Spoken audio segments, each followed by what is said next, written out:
problems on purpose. Oh, Thea. We love her. Welcome back, everybody. Here we go with another session of Ridding the Rat. This is the theater episode. Now, as we begin, we remember all that happened last session. We had multiple different encounters, one of which a heart-to-heart between Kanari and Karhale, who were able to enjoy the connection or the bond that they deepened over one, Karhale's death, as well as just all their adventures thus far. But really understanding each other a little bit better, connecting over a shared hatred of Shannon, and taking care of her little birds, who she gifted to Shannon to take care of for the moment. Shannon, who was all too happy to take care of Jaskier's birds for him, and gain all of Jaskier's personal one-on-one explanation on how to care for them. Now, as you guys prepared for the coming party, you learned Zimit that Raiden had prepared a play for all of you to take in as the roles themselves and the players on the stage, and was planning to force all his attendees to major roles within his production. You all being the main cast in actuality. Now, as he did so, as part of his reputation-hurting situation, of course. Now, as you guys prepared for this event, you guys were the day of. No.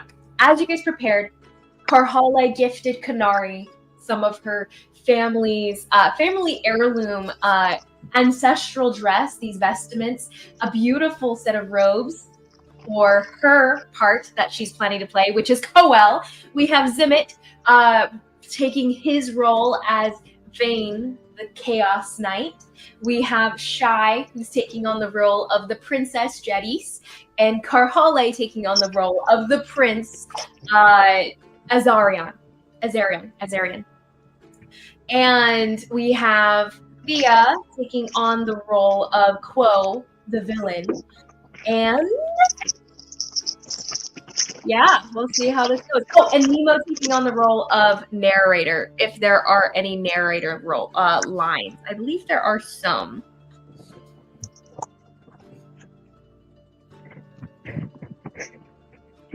You know what? I don't think I added in the narrator lines yet.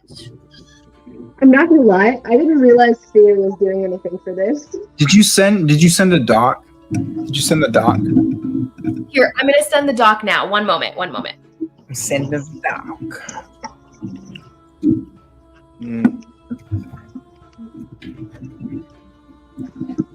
Yeah, both Aaron and Thea were completely unaware that Thea was doing it. Your mic's really bad, Aaron. Like, I can't hear underwater, like deep down. It was better before, actually. I don't know why it got worse, but just so you know. Check it's the just settings. my headphones. No, it's just when my headphones adjust in my. Wait, it went bad again. No. There we go. Talk. That should do it. I am. I said it would. That would do it. Okay. And I'm gonna put it into Discord, the official. Also, I got these cutie doc dice so that you guys have a Word doc for it. And they're purple and green swirled. So they're for Karhale and Thea. They're beautiful. Indeed, very beautiful. Oh, I was like, you showed up to me and Liz, but why would it just have been me and Liz? That's right. It was in our little personal one-on-one riff session with just, Arian and Valia. Are you okay? Wait, what happened? Oh, how?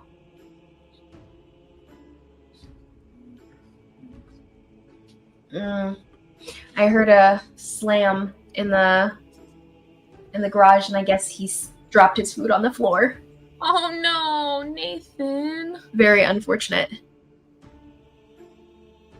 Okay.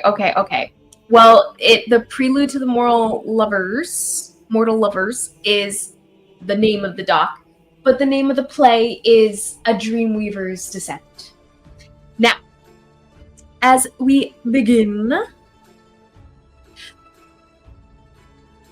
you all hear the horns blaring in the distance, as well as a voice that is sent across the entirety of the festival, the festivities, through thaumaturgy. The same voice that has been announced, different attendees, different people coming into the celebration, of which you just heard Merrick and Fionn Dielen, the lady Fionn Dielen, Merrick LeCall entering.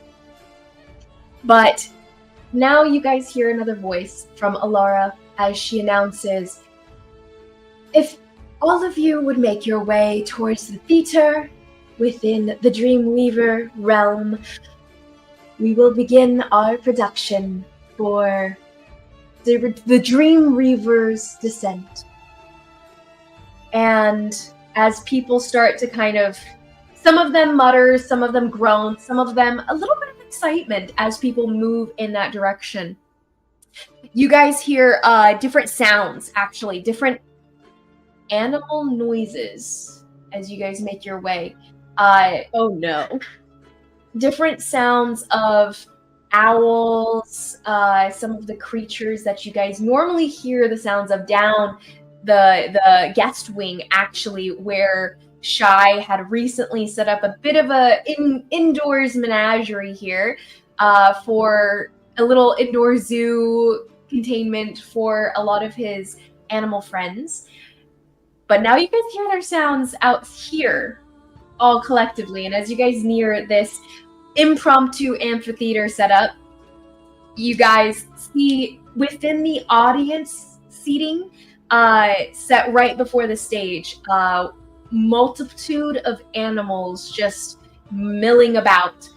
Like within, there's some roped off area where the audience is supposed to sit. It's kind of like a VIP area in a sense, right at the front. Is full of animals, and one individual who's sitting in a very velvety, beautiful couch brought out from the inside, a very inside couch sitting in the middle of the manicured lawn here, right in front of the theater setup. You see Prince Raiden lounging with a goblet of wine in one hand and a platter of grapes balancing on a little tray in Fawnel's hands. Fawnel, who's resting there waiting and sees you guys, and he kind of perks up like a thank gods they're here kind of face on him. And you see the prince himself waving some of the people to kind of sit in the back end of the audience area so that those who did not wish to participate can watch as well, but they don't get to sit in the VIP area.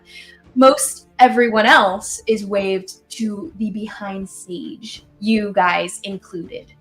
Backstage, you guys see Fawnel himself will actually leave the platter and hand it to the prince, and the prince just kind of takes the platter into his lap and continues eating. He runs over, scurries over to you guys. He goes, you're here, we have to go.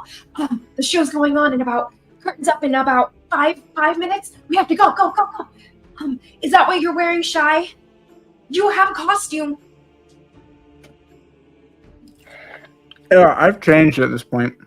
Okay. So as Shy's kind of pulling on a very stretched out silken dress, Funnel kind of winces a little bit and okay, come on, we gotta go. Props. Canary, Miss Canary, here. And he hands you a bundle of different items, one of which is a flower that's like a purplish flower made out of different material. not quite out of an actual flower, so you can feel it's in the shape of a flower, but it's not the same material at all. Okay. He hands you a little bundle of things, Thea, as well. One of which is a very Hi, Thea. adorned crown. Whoa. Sorry. Not Thea. Hold on. Okay. In this context, if would you say she has arrived?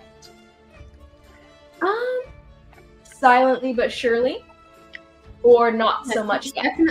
She's definitely just been lurking about, not drawing any attention to herself.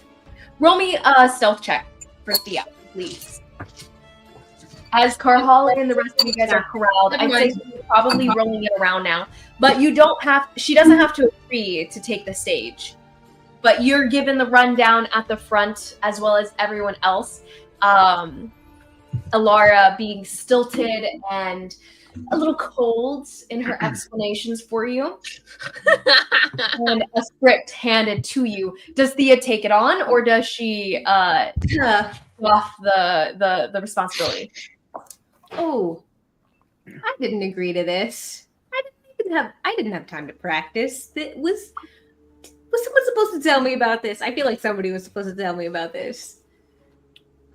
Narison steps up and motions to her in an outfit that's like a costume. It's like, none of us really agreed to this, so you're stuck, like all of us.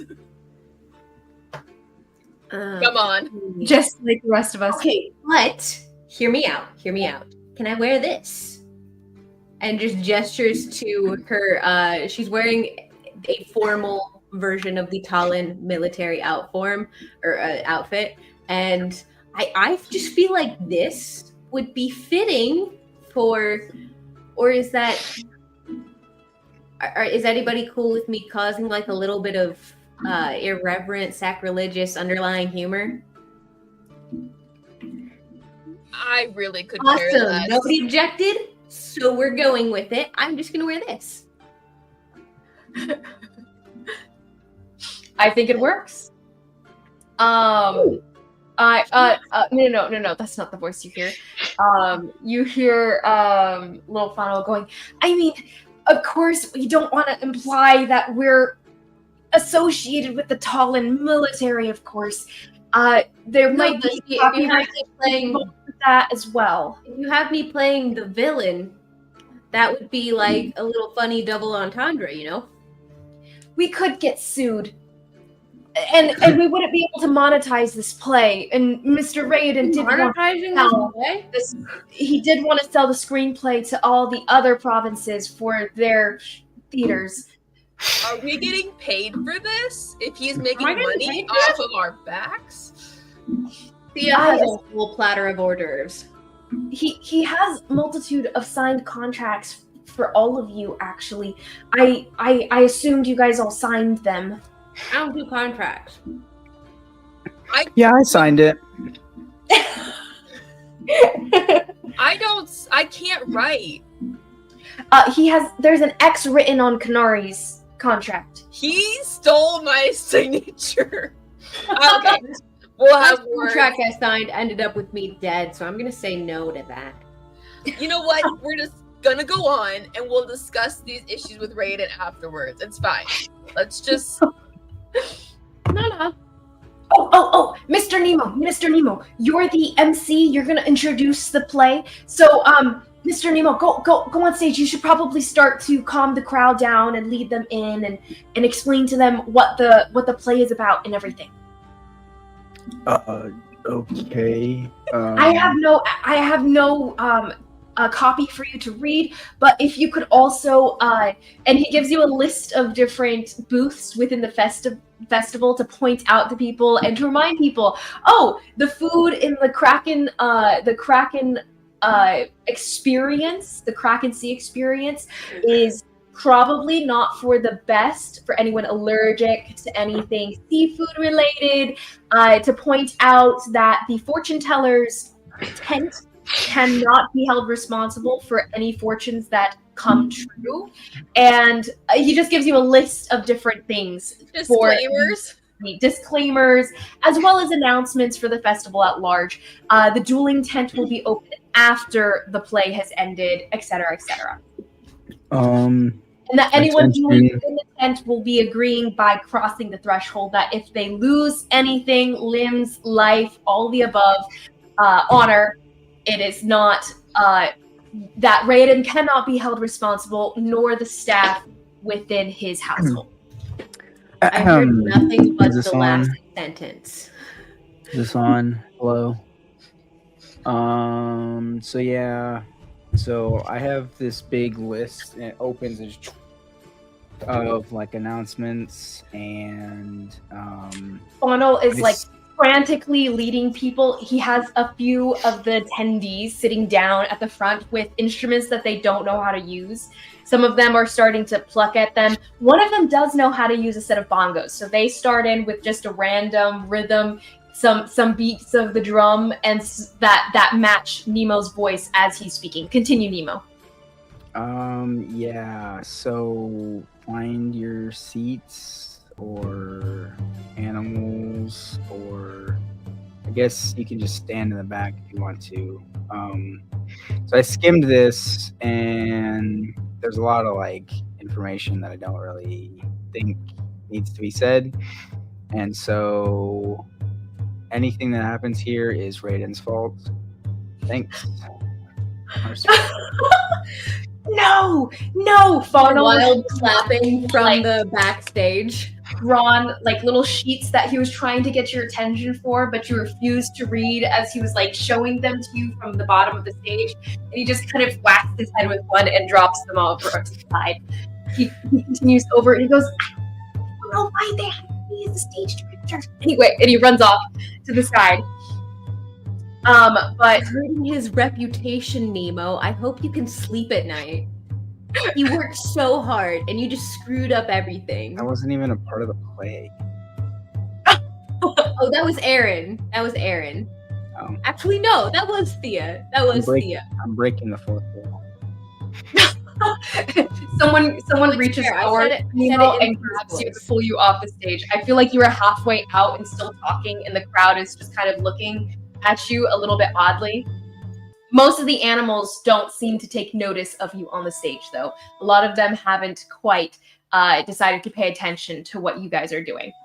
Raiden himself starts to clap. Ooh, this is going to be wonderful. I have it on good authority that the writer, the screenplay writer, great award winner. This is wonderful. Thank you. Next, please. With that, though, Fawnal comes up behind Karhale and Shy, and he goes, okay, you guys know your lines. If you need something, just stop and I'll tell you your line. Okay, I've got the whole script right here. You need to hold this. These are your chains, and hands them to Karhale. Just like wrap them around you as though you're in prison, of course. And he goes to you, Shy hands you a little lantern, and he goes, don't set this on fire. You might set a fire in the back of the stage. It's all made of wood. Don't do that.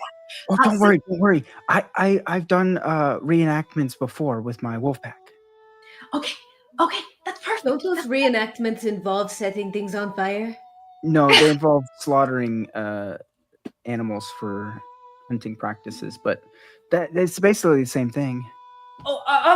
Please don't do that. The animals are kind of precious to the prince. Oh, now. don't worry. I'm like a really good actor. I can do it. Okay. Good luck. And he pushes you guys out.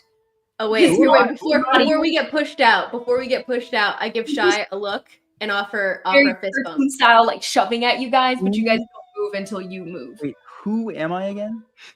You're playing Jadis. Okay. She said this at the beginning of No, this. I know it's the princess, but I didn't know the specific name.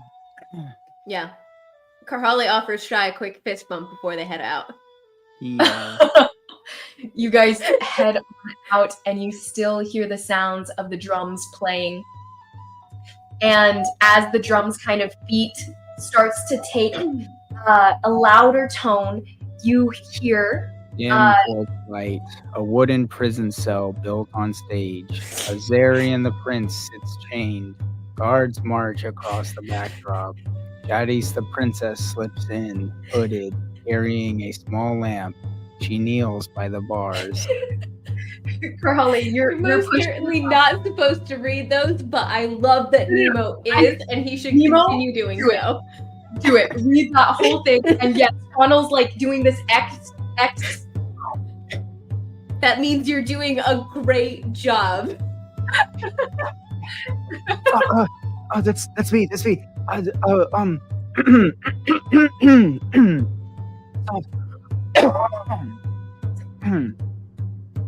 Soft, my prince of the enemy's banner.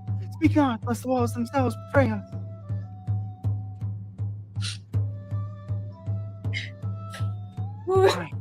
Fine. You want me to do your lines too? I can do one-man show. No, that's... You need a line. If you came to mock me, princess, save your pity. Son of Azire bends not even in irons. Then bend to love, not pity. For in these days of pain and sword, I have not seen your fire. Burning with hopelessness and I would rather warm myself at your flame than freeze upon my father's throne. She slips a hidden key through the bars. Their hands meet briefly before she pulls away. You betray your people. For me? For you? No. For love? Yes. And if I love bears your name, Azarian, then I am guilty with joy. She unlocks his chains. He steps free. But instead of embracing her, he clasps her hand with an urgency. Jadis, if I flee, they will hunt you. Then let me. Better hunted than faithless. Go, Prince of Fire. Live and dream of me as I shall dream of you. They part at opposite ends of the stage. Coel enters in the high shadows, watching, her hands clasped as though in prayer. Go. That's you, Canary. Speak loud. Project your voice. See how they blaze. Mortals with lifespans as brief as dawn's kiss. How is Canary reading her lines? She, we said that Raiden gave her like a little like ear teleprompter thing. All of you, roll me in knowledge checks. Roll me history checks for the sake of remembering your lines. Oh, okay.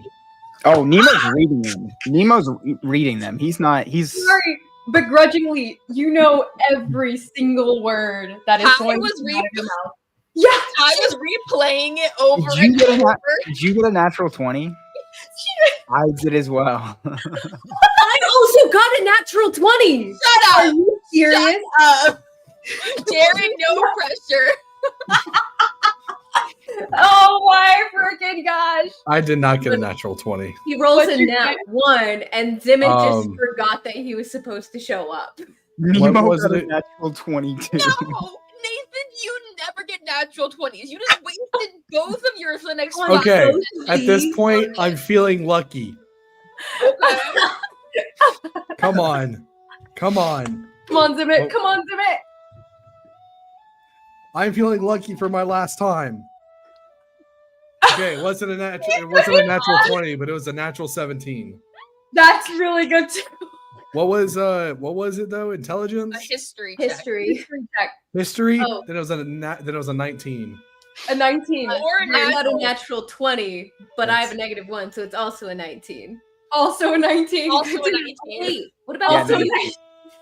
So you guys are still, it's picture perfect in your mind. You can't quite remember other people's lines, maybe, as well. But even then, I think you grasp the flow of the show. You're gonna be all fine in this. Oh god. Okay, so secondarily, everyone go ahead and roll me performance checks. as this progresses, so you know how well you did. What about Thea? She hasn't read the lines. So Thea took it. She's planning to do it. I thought she had decided to drop it. Oh, she's doing it. Okay, she brought her off. She doesn't know what the heck she's doing. Yeah, she's flipping through her lines currently backstage. She's like mouthing them to herself. And with that, Thea, go ahead and roll me an intelligence check with disadvantage because you got the script right before the play started. I'm gonna cast guidance. Please, Jaden, come on. Give me some oomph. Come on, Jaden. Help me out here. And I kind of want to... Am I actually going to do this? So we're all rolling for performance right now, correct? Yeah. You guys Could I cast my Omen's Importance feature to cast Augury because it's an expendable feature, so I'm hoping you'll be a little lenient to let Jadith help me with this. What did you... Oh, Augury? Yeah, or using my Omen's Importance feature that I only get once per long rest to cast Augury. Okay, sure. Roll me a wisdom check as your casting modifier. As your casting ability. You pray very deeply in this moment. Okay, plus guidance. And you reach out to the threads of fate to see if they are in your favor. Oh wait, just a straight wisdom roll? Yeah, just a wisdom check. Oh, okay. A wisdom check would be an 18. 18. Okay. Yes, you seem to feel the strands of fate bending in your direction, and they are as you wish to wield them, as you wish to weave them. You feel relatively solid. Every line you read seems to sink into your brain pretty well. And when you also feel like you'll be led in the right direction, even if you don't remember a line. Do I get to add my guidance to that since I already did that? Oh yeah, go ahead. Okay, that would be an extra 4 to that roll. Amazing. Okay, yes. So you feel very solid in this, in these random, not lyrics, but lines for the play. You feel like you're solid, and it's not too crazy of a roll. You're good. You're good. Okay. Backstage, Thea, you are handed the props and a costume that I assume you reject. The costume itself. No, she'll take it. Oh. The cape including antlers, like it's an antler down to a cape. Can I roll for how cool Thea thinks it is? How about I roll for coolness on a scale? Okay. It's pretty cool. It's a 10 on a D12. That's okay. Pretty cool. Okay. Mm-hmm. She's gonna wear it. Amazing. If it's cool, she'll wear it. It's got this like the antlers themselves are made out of obsidian. So as they reflect under the twilight aurora effects of the magic that's decorating the entire dream realm here, it has this terrifyingly whimsical quality to it. The feeling that you get when you have nightmares that you can not remember, but you remember the dread and the fear as you dreamed. Yes. The effect of existential dread. Yep, you dawn. She flicks the threads around her and tries to like make them a little bit corporeal as they twist around her. Oh, the magic itself seems to twist and twinkle at your beck and call. It's what you're used to. Continuing the scene. We have where were we? We were in Coel's, the middle of my line. yes. Coel, go ahead and begin again as you're speaking and the drums back you up. Continue.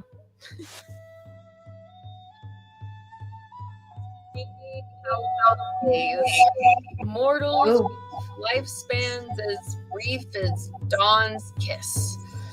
Yet in their shortness, they dared love with a fierceness even gods would fear. Oh, how can one of quarry not be ensnared by such burning souls? With Like- more emotion. Oh, he can't see me. I whisper to Funnel, that was the most emotion I have ever seen her show. She's doing good. He just kind of okay, next, and he points at a young woman off the stage she's kind of like pushed up behind him, and she goes, do I have to do this? I really am not a fan of this. But she's pushed up, and you guys recognize Lily dressed in a beautiful gown, more of a gown that reflects the night sky and aurora colors just reflecting off of it. It's almost a magical robe in a sense. She walks on, and she's holding like a little bundle of a little sheet of paper where apparently a line is written down for her. She didn't care to try to memorize it before coming up, so she's up there, stares at everyone, kind of looks around for a moment, mouthing a word, shakes her head. In dungeons deep where iron gnawed the wrists of kings to be, love planted a seed in barren soil. Azarian, Jadis, two flowers reaching for the same sun. Through the garden, though the garden is set by with spears. And the harp bearer strikes at invisible strings, and a hollow note resounds as someone tweaks at their strings on a harp without knowing how to play it, kind of dong, and they just kind of clap their hand to it to stop the reverberations of the note. Next scene, Mr. Narrator. The stage is lit in two halves, a golden palace and a silver war camp. The prince and the princess stand apart, but turn as though they see each other through dream's veil. Bless me.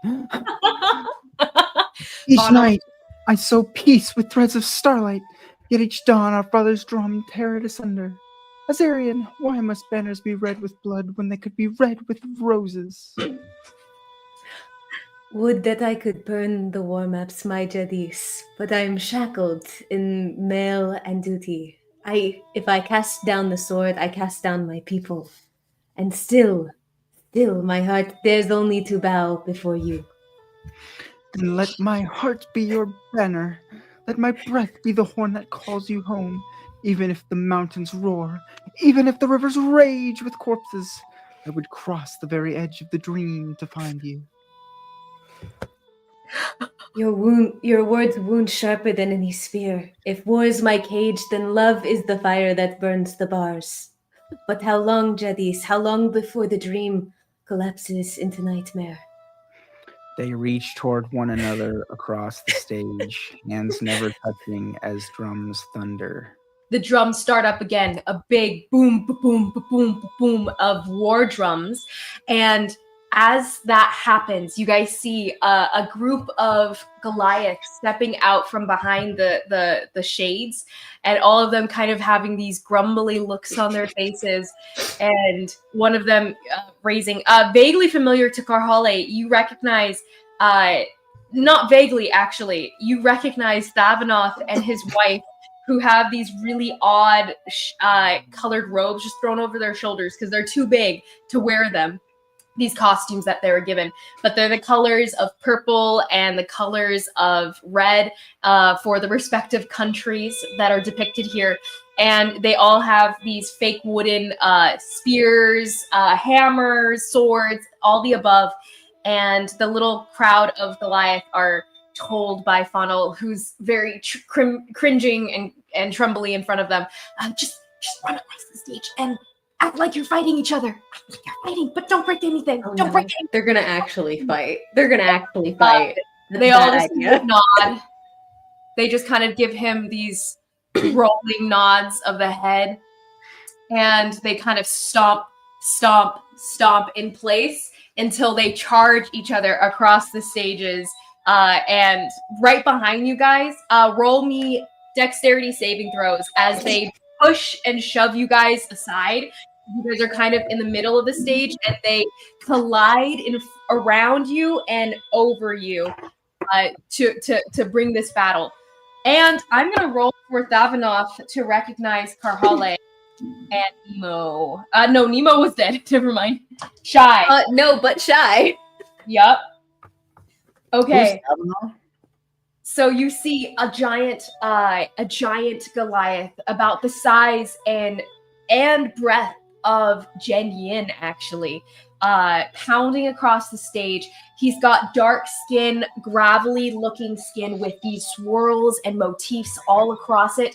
All of these symbols, not understandable, but meaningful as their birthmarks that he was born with. And you can see the colors of the Kalukigo under the cape that was thrown over his shoulders. This kind of, it was a costume thrown over his shoulders that didn't fit him. But you can see the colors of his tribe and province as this high prince is running across the stage. They don't seem all that begrudging, to be honest. It's begrudging, but they're not against battling on stage. So what is your guys' dexterity saving throws? 15. 15, dirty 20, and for Nemo as well. They would have pushed past him, who's kind of on the corner of the stage. I picture Nemo at the far right, stage right, and the center, the princess and the prince at the center, and Coel on the far left. So Kanari, go ahead and roll a dexterity saving throw as well. Yep, I got a 16. Not my best, but Oh no. Okay, so you are thrown to the side, a big shoulder. You just weren't expecting it. You felt them coming, but you didn't expect them to actually shoulder check you. And it feels a little intentional, to be honest. But yeah, you get shoulder checked hard. And you get thrown forward off your feet. Kind of like to almost fall off the stage. I believe though, with Kanari's dex, she catches herself at the edge and rolls to like standing right at the edge precipice. Roll me a new dexterity saving throw to see if you lose your balance. You kind of like roll to standing right at the tip of the stage there, and are about to fall into the pen of animals nearby Raiden. a 19. And all the crowd kind of goes, whoa, whoa, as you get thrown. The Karhale and Shy, what were your rolls? 21. 15 and 21. Okay, Shy, you don't get like moved or shifted at all. One guy, Papith Footlander, someone you recognize, both of you actually, runs straight into you, Shy, but he bounces off and stumbles back and just kind of shakes it off, and he's like, looks at you for a second, and then runs past you to throw a punch at one of his fellow Goliath, and they seem to be having too much fun with it. You guys feel large fists flying past you, whizzing past you, large weapons smashing and breaking into pieces on the stage, on each other, as they just break all of this, all of the stage materials given to them, all the, what is it called? Stage pieces, the Props? Stage weapons. Thank you. Props, the stage weapons. Thank you. Yes. So breaking all of them to bits as they pummel each other on the stage. Fawnal going, no, please, off the stage, off the stage. Oh, you're done. It wasn't supposed to go this long. And Thavanoff actually throws a punch at his wife, Vegarat, next to him. And she ducks it smoothly and sweeps him into an arm lock as she throws him down to the ground and uses his weight against him. Get a room. and he lands on the floor, and she kneels above him. And as she leans down to like put her face into his face, whether or not that she's planning to kiss him, no one really knows, or if she's just planning to growl in his face, which is something that she looks like she's planning to do with the snarl across her face. Funnel like, curtain. And he's running around trying to get some of the stagehands on the top of this setup to drop the impromptu curtain, kind of a patchwork of multiple different blankets and silks within the palace put together for this purpose. But Karhale, you do go flying as a side note. Yeah. So you go flying to the edge as well. Go ahead and roll me either a strength saving throw, as you are kind of at the brunt of this. And Kanari, what was your last saving throw? 19. 19. Okay, so you barely catch yourself right there on the edge, and you stumble back without falling into the pen of animals. Karhale, what did you get? I am going to wonder if I... No, that stacks. I rolled a natural 1, so 7. Straight into the pen. You go flying, and you actually are right at the center of the stage, which is indirectly, unfortunately, right in front of Raiden. So as you fly, your trajectory is going for him. He's going to roll to save and jump out of the way. He does not. He actually just sits there and lets you slam into him.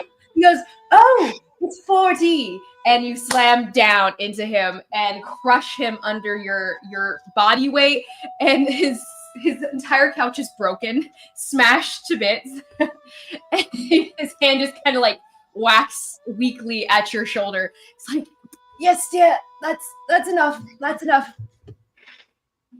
I'm sure this was a metaphor for how damaging wars are.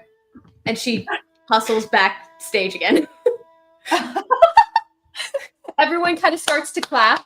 All the people that were begrudgingly annoyed that they look kind of...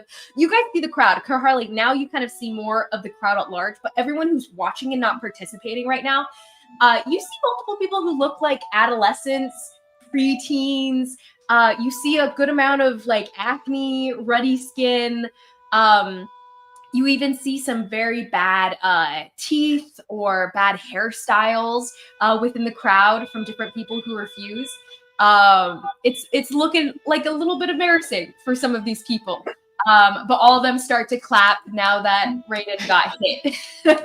And a little too malicious in their amusement. Mutters, snickers, all throughout the crowd. He stands up and he goes, "I love the show!" And he sits down in his destroyed CD and continues watching crisscross applesauce on top of the rubble. He raises a hand, and the crowd that kind of froze on stage, the stage group of people, the stage hands that kind of pop their heads out, Fawnal, who just kind of looking aghast at the whole situation, just kind of nods and bows a little bit and ducks backstage behind the curtain that's covering up the battle that's still kind of raging.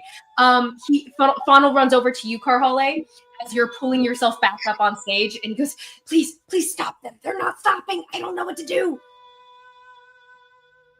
Oh, they're like straight up not stopping? They're still tumbling at each other, like throwing punches.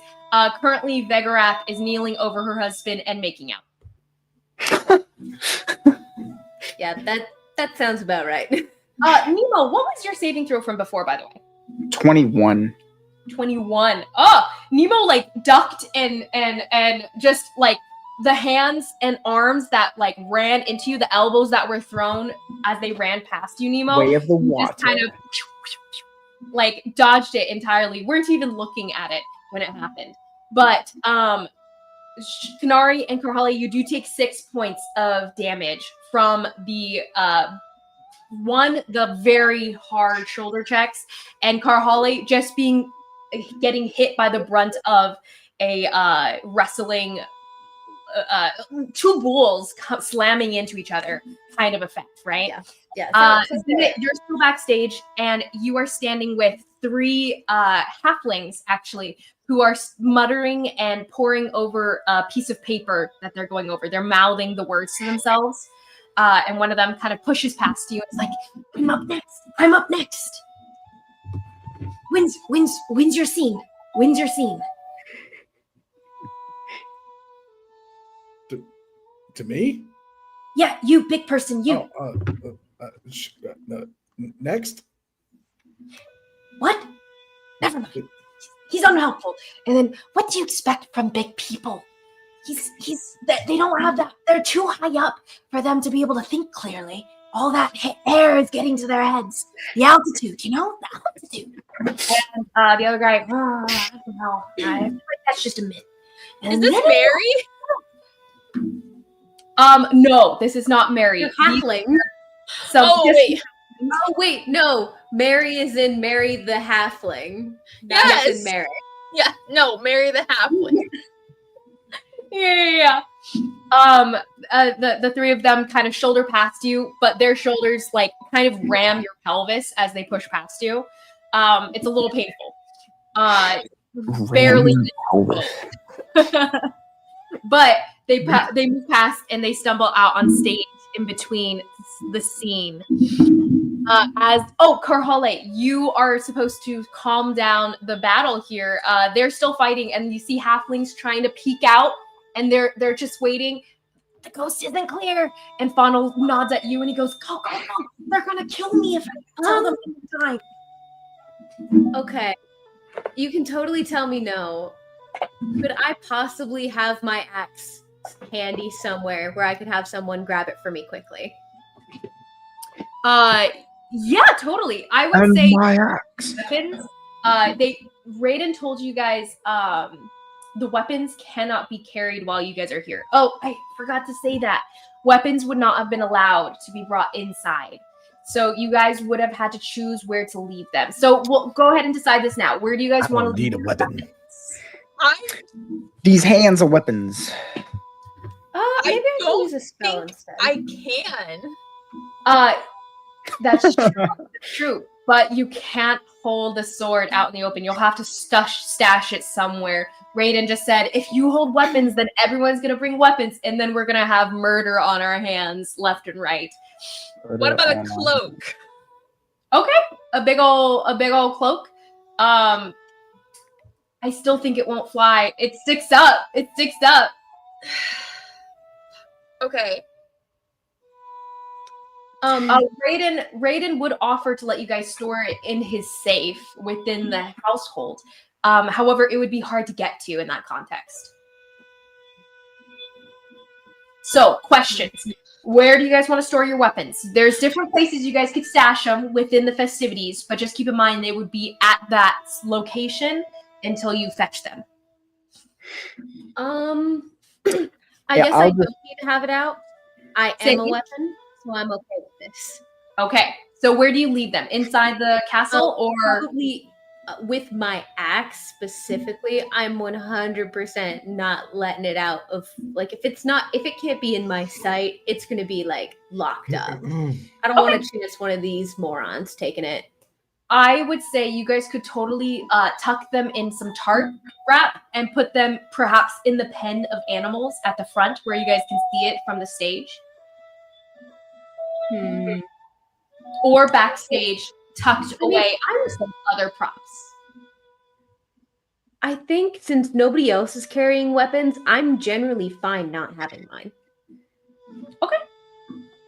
I thought of another way to do the thing that I wanted to do, so we can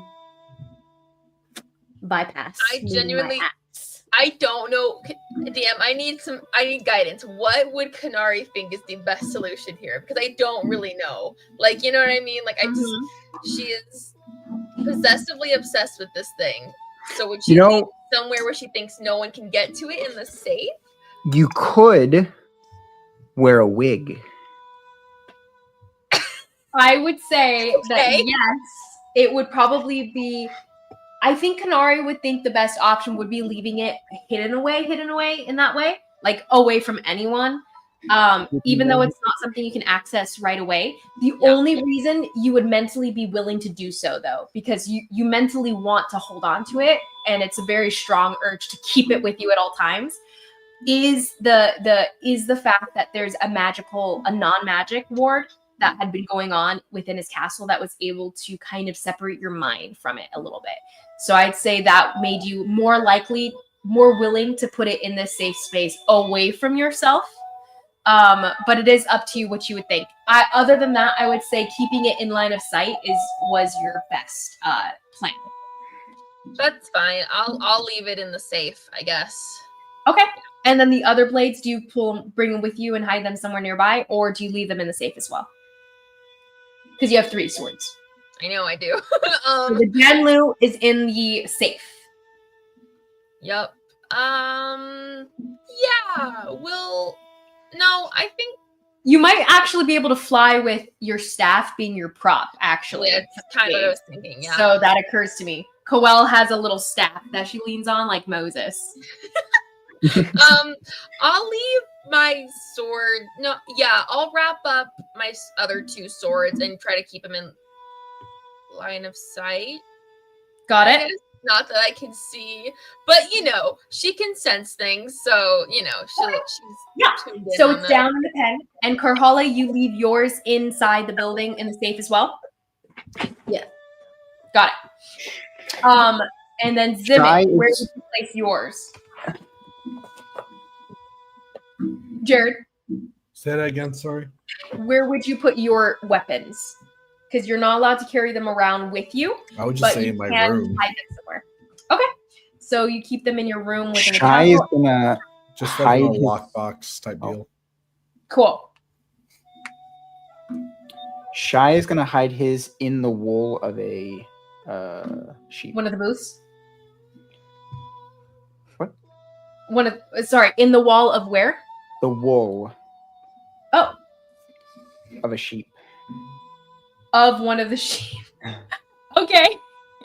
You find the fluffiest sheep for this purpose, and you slip the sword under it so that its floof and fluff can totally obscure the blade of your Coagumus sword and your Immortal Slayer as well. Do you keep both there? Yeah, both of them. Well, they'll be on different sheep, but yes. Okay. You really hope those sheep don't move. But they seem hidden for now. Go ahead and roll me. Kanari, who's bundling up yours. Hi. Karhale, who leaves yours. Never mind. Shy and Kanari, go ahead and roll me survival checks to see how well hidden this stuff is. Okay. Oh, I did not make Shy, you can use animal handling since you have animal handling, right? No, not really. Nope. Okay, never mind then. 23. 23? Very good. Okay. Well, It's totally unreachable or unnoticeable to anyone else. And Shy? 12. 12. Okay, cool. So back to the play as we remember where everyone's weapons are currently. But Karhale, you Yes. holding the fort I have a and thing. calming them down. Go ahead.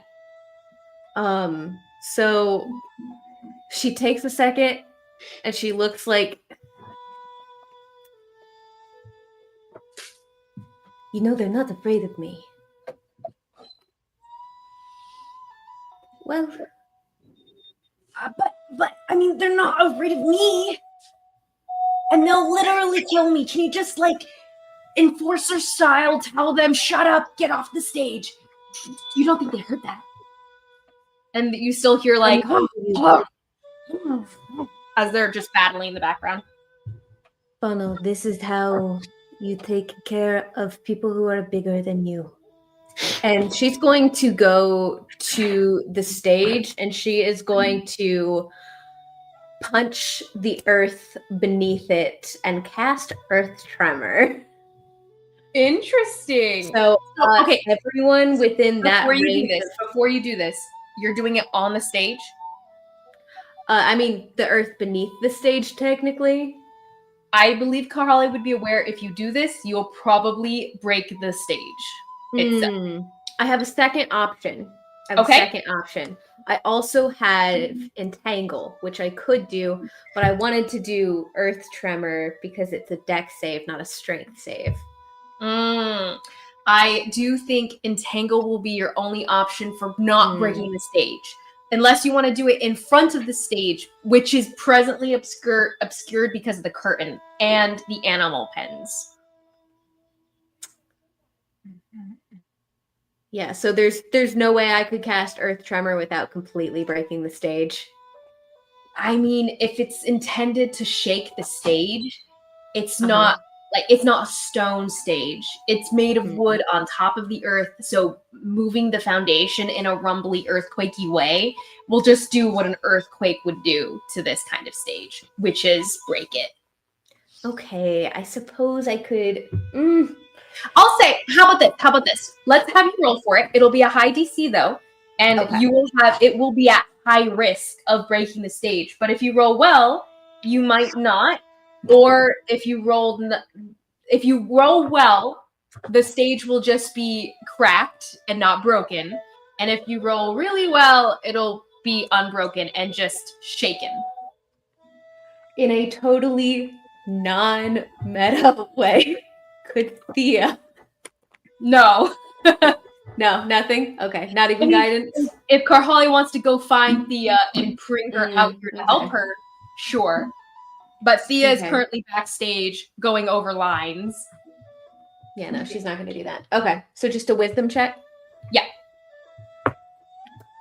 Ooh, glad I got that natural one earlier, because that's paying off. Nice. That'll be a dirty 20. Dirty 20.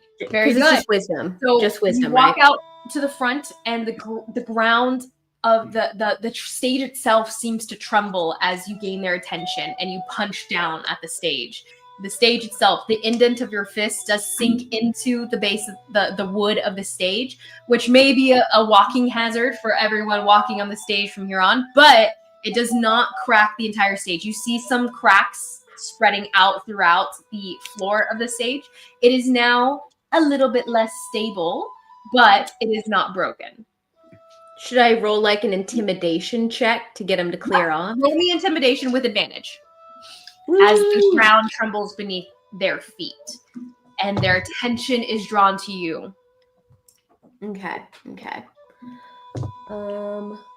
That is a intimidation. Oh, I love how we went through this play straight through. It'd probably be like 20 minutes, but it's been an hour and we made it through the first quarter because we just have things that have to be resolved. It's D&D, that baby. Is a 21. A 21. Very good. So you step forward and you shout at them, slam your fist into the ground, and what do you say? In Goliath, the rector said clear off. All of them just look up all of a sudden. All heads. The only heads that do not turn to you are those making out on the floor. Yeah. But there is a slowing down and then a breaking apart as they both glance up. Papith, Footlander, and some of his buddies just kind of cocking their heads at you. All right. And step off. And Stavanoth, standing, kind of stomps to stand, and he towers over you. Something like the height of your dad, who towered over many of his own tribe, actually. He goes, looks you up and down, and his eyes do seem to remember you. He goes, yes, and he steps off. Begarath, his wife, doesn't seem to glance in your direction. She just looks at the others that are stepping off, and then her husband. And she just kind of scowls a little bit off to the side of you, not even looking you in the eye, which is a show of disrespect, not fear. But she steps. I do smile at them. She smiles at them. They do not smile back. but they do step off. You are successful. And Funnel's like, thank the gods. Okay, you're on. And he shoves at the little halflings that stumble forward. And all of them, hey, okay, we've got it. And they step forward to say their line, pulling out their little paper. And then the young female halfling, she goes, it's all right. I know it. Just follow me. And so all the three voices kind of start to speak this chorus all at once to where it sounds a little bit off. She seems to know her lines, but the other two that are following are doing what Nathan does normally when he's just singing along, but he doesn't know the song. And so he's just following the words being mouthed next to him and testing out different sounds to see if they match and adjusting when they don't. But the voices go, and in the realm of Cori, where no mortal dares tread, Dreamweaver Coel, here's the cries of brief burning souls. What folly, what splendor, to trade eternity for a heartbeat, to steal a blossom of impossible light. And one of them just kind of waves some ribbons back and forth and flutters, and then they back away awkwardly off stage right. Shy next. Nemo next scene. She plucks a single glowing petal from the dream flower and lets it fall. Stage hands above release a scatter of silver confetti, starlight that cascades down like a broken sky. Stage hands above drop all of this confetti, and you guys see it flickering downwards as the scene begins. Oh boy, hold on. Oh, it is literally just Kanari. This is your shot. What? And he runs off. Oh boy. She's going to before she gets pushed on, she's gonna be like, okay, Ty, I know you're not gonna like take over, but at least help me do you proud, okay? And so she's gonna rush onto stage, or walk onto stage really, and take a deep breath and just zen moment, steal her mind, and just she will hold up the flower. O stars that weave the dark, O veil of dream that cloaks all mortals in their slumber. Hear me, I am Coel, breaker of chains, thief of blossoms, betrayer of my own eternal law. For what is law, if not a dream grown stale? What is eternity, if not a prison that forbids love? Two hearts in Hestria cry out, I have heard them, a princess sundered by spears. Their tears fed the river of dream, and in its waters I drowned until I swore no longer. So let the terrors hunt me, let judgment fall like ash from the sky. Still I will weave love from the ruin, still I will plant the flower of quarry in the soil of Mazana. If gods curse me, let them curse my name. If nights devour me, let the dawn be their ransom. I am Coel, and I am Dream, and dreams do not bow. And Bono kind of jumps for joy in the background. He starts a clapping round that spreads to the entire crowd. All of them just start like surprised by the passion, the fervor, and it leaches to everyone. Nori, what was your performance check before? 19? Whoa! 17? It was like an 18 or 19, one of the two. Still, though, so good. And Karhali, what was your performance check from before? It's okay. Roll it now. I forgot. No, I don't want to re-roll because I rolled well. Oh, okay. Do you remember? No, it was a natural 20. It what? But the natural 20s were for the history. That was for the history checks. We all got natural 20 for remembering our lines. That was for remembering your lines. For your performance, I asked you a secondary roll, but we didn't really touch on it because we kept on going. Oh, did I not say it out loud? I don't remember if you did. I don't know if we did. I'm pretty sure it was... Okay, yeah, I don't remember what it was. Bummer.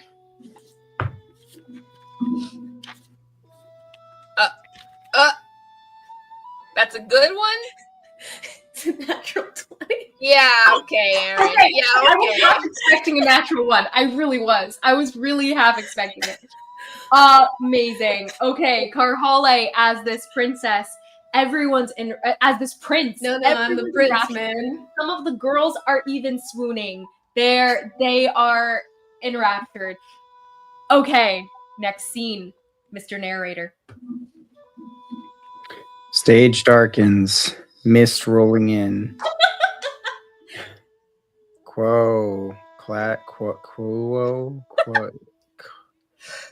Clad in black veils, voice hollow as a cavern, confronts Coel when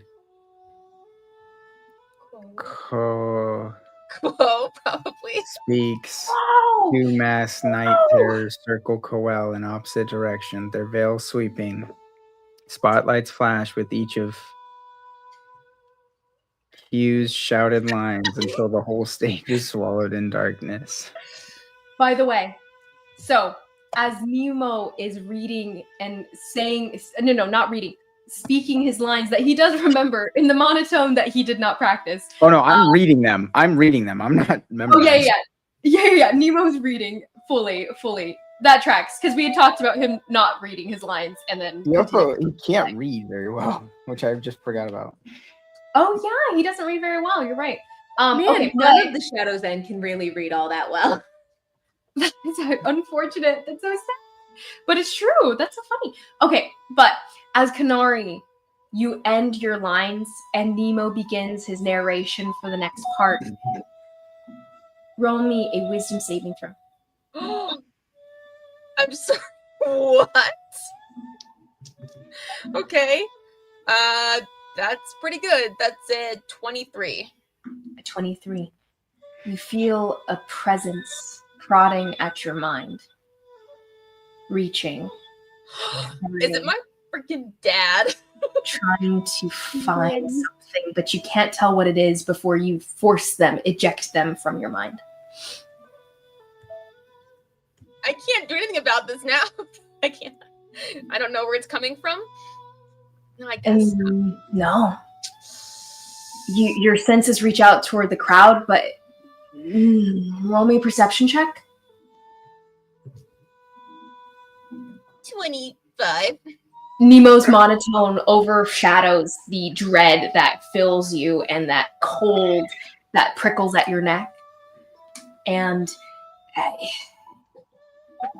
you reach out and you catch a scent that is vaguely familiar. Roll me a history check.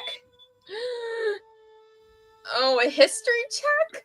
Oh. There's a lot of sounds, so it's very difficult to kind of separate the one familiar scent from 1,000 familiar scents. Yeah. But go ahead. 14? 14. Okay. You have a vague memory that during that phase of life when you had encountered your father, the scent is familiar in that. You couldn't for sure say that's the smell of that creature, that person you met. Okay. But it's reminiscent. It's like that when you walk into a room and you remember a smell that reminds you of your grandfather, or reminds you of your mom or something like that. It's that feeling. You can't quite say, yeah, that smells like that person, but it is reminiscent. Yes. Okay. Could I mind link with Karhale and Jenyin? Mm-hmm. And just because we're not in the map.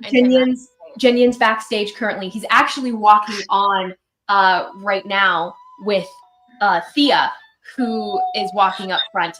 Jenyen has a silent part. He's got a hood up. He looks a lot smaller, and he's backing up Thea. He's got this creepy mask and antler cape on that matches Thea's as they walk out. There's 2 others that are part of this that are walking out with masks on, but you guys can't tell who they are. Jenyin, though, is pointed out to Kanari. No one can actually tell who they are. They're wearing masks and the antler cape. Thea is not wearing a mask because there wasn't a mask offered, but it kind of would hinder her voice. So the speaking roles didn't have a mask. And my money maker. Exactly. Her mask does go down, kind of down in a point across her nose. So her eyes are obscured more so with little holes that are far too small for you to see through, Thea. It's actually very difficult to walk with this on. But you walk out, and Jenny and Kanari, you can smell, so you know it's him. The others, vaguely recognizable. The next person out who's following in, who just stumbled in, is actually Merrick. He just made it to his spot backstage in time for his part as he walks out with Jenny as their silent rolls and the mask's up. Thea, I would say you are not aware of this. Raiden is a dick. And Merrick himself stumbling past with Jenny. His antlers and the face of that masked one just follows Kanari Coel as she exits the stage. Kanari, you do connect with our Holly, who's backstage waiting for her other scene. And Jenyan, and she's just gonna say, father's, or she's gonna say, dad's here, trying to get in my brain. I don't know what's going on. That's all she says. Can I assume you mean your dad, who's kind of a dick, and not my dad, who's dead? Yeah, I don't have that kind of connections. Thanks for the confidence. I mean, just make sure. You never know. You can do lots of things that I don't know about because you don't talk about them. In my defense. All right. Well, I'm going back on stage, so just keep an eye out. Okay. Good job. You're doing great. You're doing awesome. I am kill so myself. proud of you. I am so proud of you. Jenyan's voice. Tread carefully. Good job. All right. Well, okay. Let's do this next scene, guys. Side note, Twilight, there are more scenes for the prince and the princess, and you guys will be coming on and off. But as far as the excerpts of the play goes on for 2 hours. You guys have a lengthy period. I was just like scrolling through because I didn't see anything else, and I'm like, am I missing something? Okay. No, you're fine. But there are a multitude of scenes that go throughout. Those are just the key excerpts from the play to kind of give you an idea of the rest of the play. But there's a whole arc where it shows Karhale as the prince and Shai as the princess, finding love through Coel's, teaching them the spell, the potion of twinning dreams, how to make it, and then different dreams and romance scenes between them. Nothing graphic, of course, but just things that are lovey-dovey and bringing their countries together through their love. It's a beautiful first act to the play that you guys participate in. And the second act is opened by the villain, the antagonist, that develops the downward spiral of the second act. But Thea alights the stage with antlers and shimmering black fur on the cape as the night terror Quo. I actually rolled for it, whether she was going to do a funny voice or a cool one, and this is what we landed on. Oh boy. I did not practice this until right this very second. Little songbird, thief of light, did you think the night terrors sleep? We are the teeth in the dream coil, and you are right to be devoured. Oh, enforcer, shadow slave, you call me thief, but I steal nothing. I give what the dream withholds. Freedom, love, mortals who wake in the night clutching one another, not in fear, but in hope. You break the law of our realm, you fracture the loom. Already the threads quiver, already the web of dream unravels, and for what? The sweat and trembling of flesh-bound creatures that will die in but a handful of decades. For a handful of decades, and in those decades, more beauty than your eternity of silence. That is why I choose them. Then you are already dead. Words do not forgive. Thunder cracks. Black wings fill the stage. And then you guys see stumbling out from the side another person. One of the not stumbling out from the side, but stumbling from the backstage behind Thea. A voice that Thea recognizes as he says, "But law does not slumber. Night terrors rise. Things like silence, eyes like abyss. One name among them, Quo, whose voice shatters and drowns." And Jenyen and Merrick turn and kind of make motions towards Quo as you guys back away creepily off stage. And that second act scenes, there is an intermission in between. So as Quo is introduced, the curtain begins to fall and Fawnal just kind of runs over to Nemo. "Okay, announce intermission. Go, go, go." There's refreshments. There's different games that they can play, and to be back in 15 minutes. I got it. At this He runs over to time, Petra and tells them, like, shut up, shut up, shut up. At this time, please see the back for refreshments. Do not eat the animals, please. And thank you. You will hear have some a 10-minute intermission. crowd. When you hear the wailing goat. No one caught that. When you heal the wailing goat. Your wailing goat. Please find your seats. How do you, I can't make Thank a guild you. fail. And he just kind of and runs over to one of the staff that has been put in charge of wrangling the animals, but they don't really know how. So he actually runs over to Shy and directs Shy to somehow make one of the goats cry out to call people back. Do your best. Do your best. And there's intermission. So if there's anything you guys would like to do before the second part of the play begins, you may. Kanari, if you'd like to seek out said voice or said act or mind delver, you may. People start to disperse and walk about their business, chatting amongst themselves, gossiping amongst themselves. I will. Can Karhale make a visual check to help Kanari look for her dad? Yeah. Karhale, go ahead and make a perception check. Kanari, you can go ahead and roll me another perception check if you'd like as you're walking amongst the crowd. Hear me out. Can I just give Kanari advantage on the roll?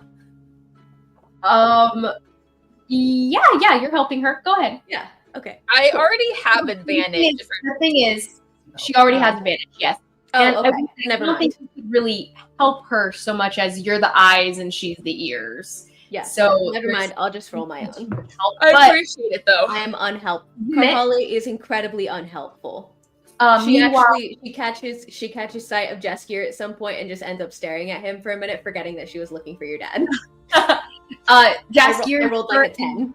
Putting on some armor that is in style with Jadith's style armor. Apparently, he's one of the non-speakers behind Zimmet during his scene. Ooh. He got lucky. He Mhm. lucked out. Zimmet, by the way, you are approached by Saritha again. And I'll take your guys' rolls in just a moment. Zimmet, meanwhile, backstage, I'd say you're still prepping for your role that's about to come on in about 15 minutes. Your scene will be first, but Saritha comes up to you and she goes, "It occurs to me, oddly, that the necklace you showed me," and her hand just kind of brushes against your neck where the necklace sits. It is dreadfully old. And ironically, she looks at the stage where you're kind of sitting right at the opening to come on stage right here. Mm-hmm. Ironically, it has to do with something like, I suppose, the night terrors described in the story. Perhaps not them directly. The words don't seem to translate like that so much. Though I'm not familiar with the language very well myself. It seems old and otherworldly. But whatever this is, its power is descended of the Kori. So you don't have any more information right now? I do not have access to libraries, archives. Perhaps if you let me take the necklace with me, I could do more research. It is a powerful relic, I understand, but more understanding, more knowledge is more power. I could do further research and bring you all of its withheld abilities. And if it's cursed, I could let you know that as well. Something like this seems dreadfully dangerous to wield. Can I insight check? Of course. She seems very stoic. Saritha, her and her vines, they are like nature and the wind. You know it's going to be hard to tell what she's thinking as she has very little emotion that comes across her face. 15. 15. Okay. She seems earnest, but it's hard to say.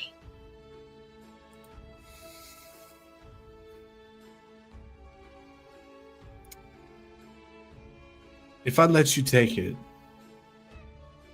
how can I get back to you? I will come back myself. I have a standing relationship with the prince. We share information from time to time.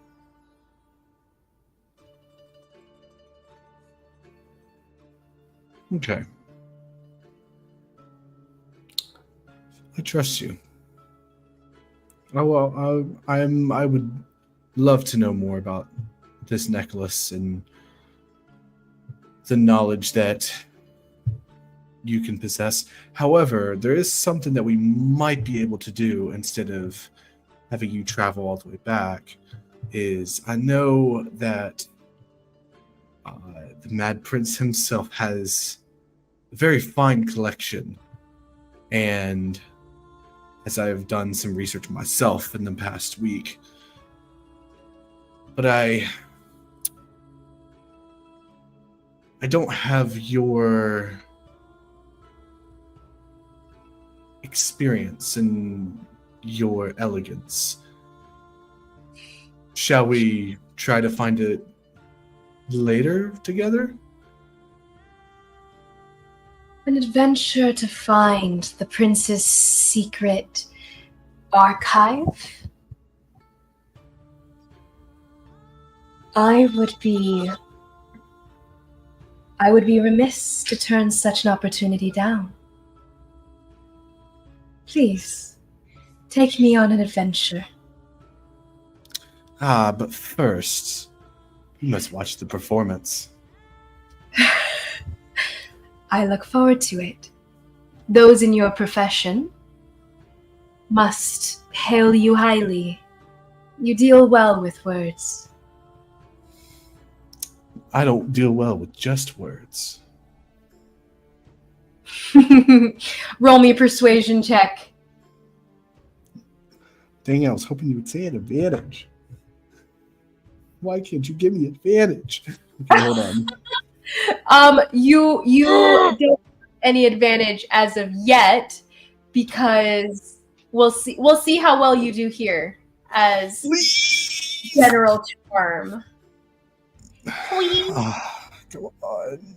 Last luck. Last luck! What is that? Perhaps if you gave her a gift, it would be at advantage. I give you a gift late? No, I'm kidding. Shoot, math, brain. I'm trying to do math in my head. It's not working out. 17. 17. Oh.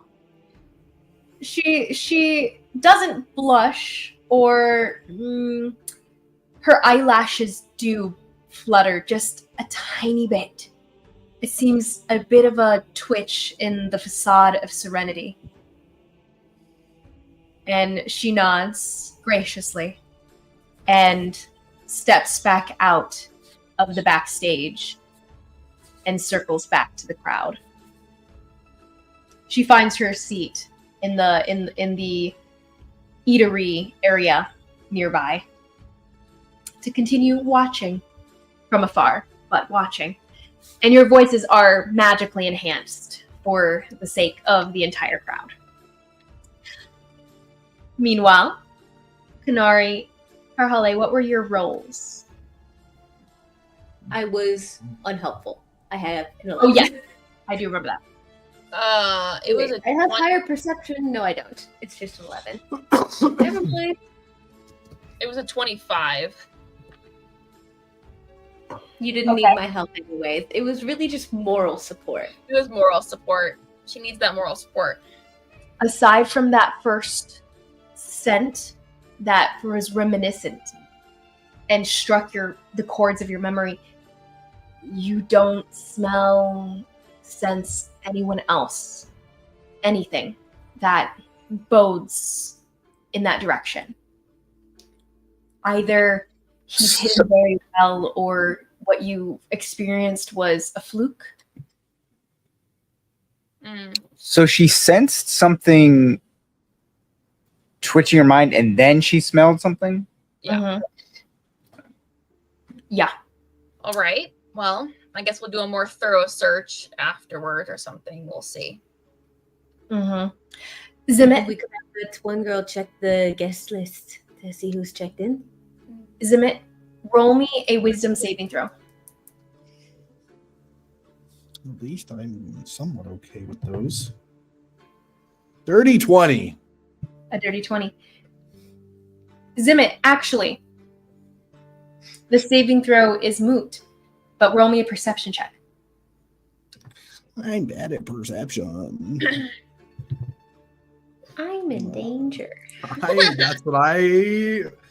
Dang it, why couldn't I use the last roll for this? 5. A 5. You do not notice this. Oh no. Karhale, roll me a wisdom saving throw. Okay, that could have been a lot worse. I'm glad I rolled well on this and not on the perception check. 17? 17. You do not have a perception check you need to make. Oh, he failed. Nemo, Oh, that's not roll me good. a wisdom saving throw. These are happening at separate times for you guys. You guys are all milling about within the vicinity of the festivities here. Where do you guys all chill for the 15 minutes? Do you guys just kind of stay near where you're supposed to be on the stage, near the stage? Or do you guys go out? Faunal does try to bring you guys refreshments here and there unless you guys disperse elsewhere. I'm about to start next one, so I'm staying at the stage. It's not cold because that'll hurt your vocal cords. It's just lukewarm water. Here you go. Here you go. Here you go. Just little mugs to you guys. And then snapping. Bring them some food that has no dairy in it. And he runs off. Carl is just chilling with Kanari. Got it. Keeping a lookout. Good. Yeah, And she's been wanted more, really. Nemo. 6. 6. Ooh, guys. I will be texting you. Ooh. But as a side note, Shy, also roll me a wisdom saving throw. Guys, this is stressing me out. Thea's doing a separate thing that we can get to later. 17.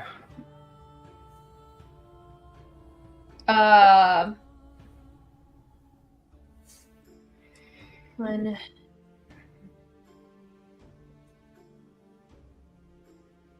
Well, that's the saving throw I got. I just texted you. And Shy got what? 17. Okay.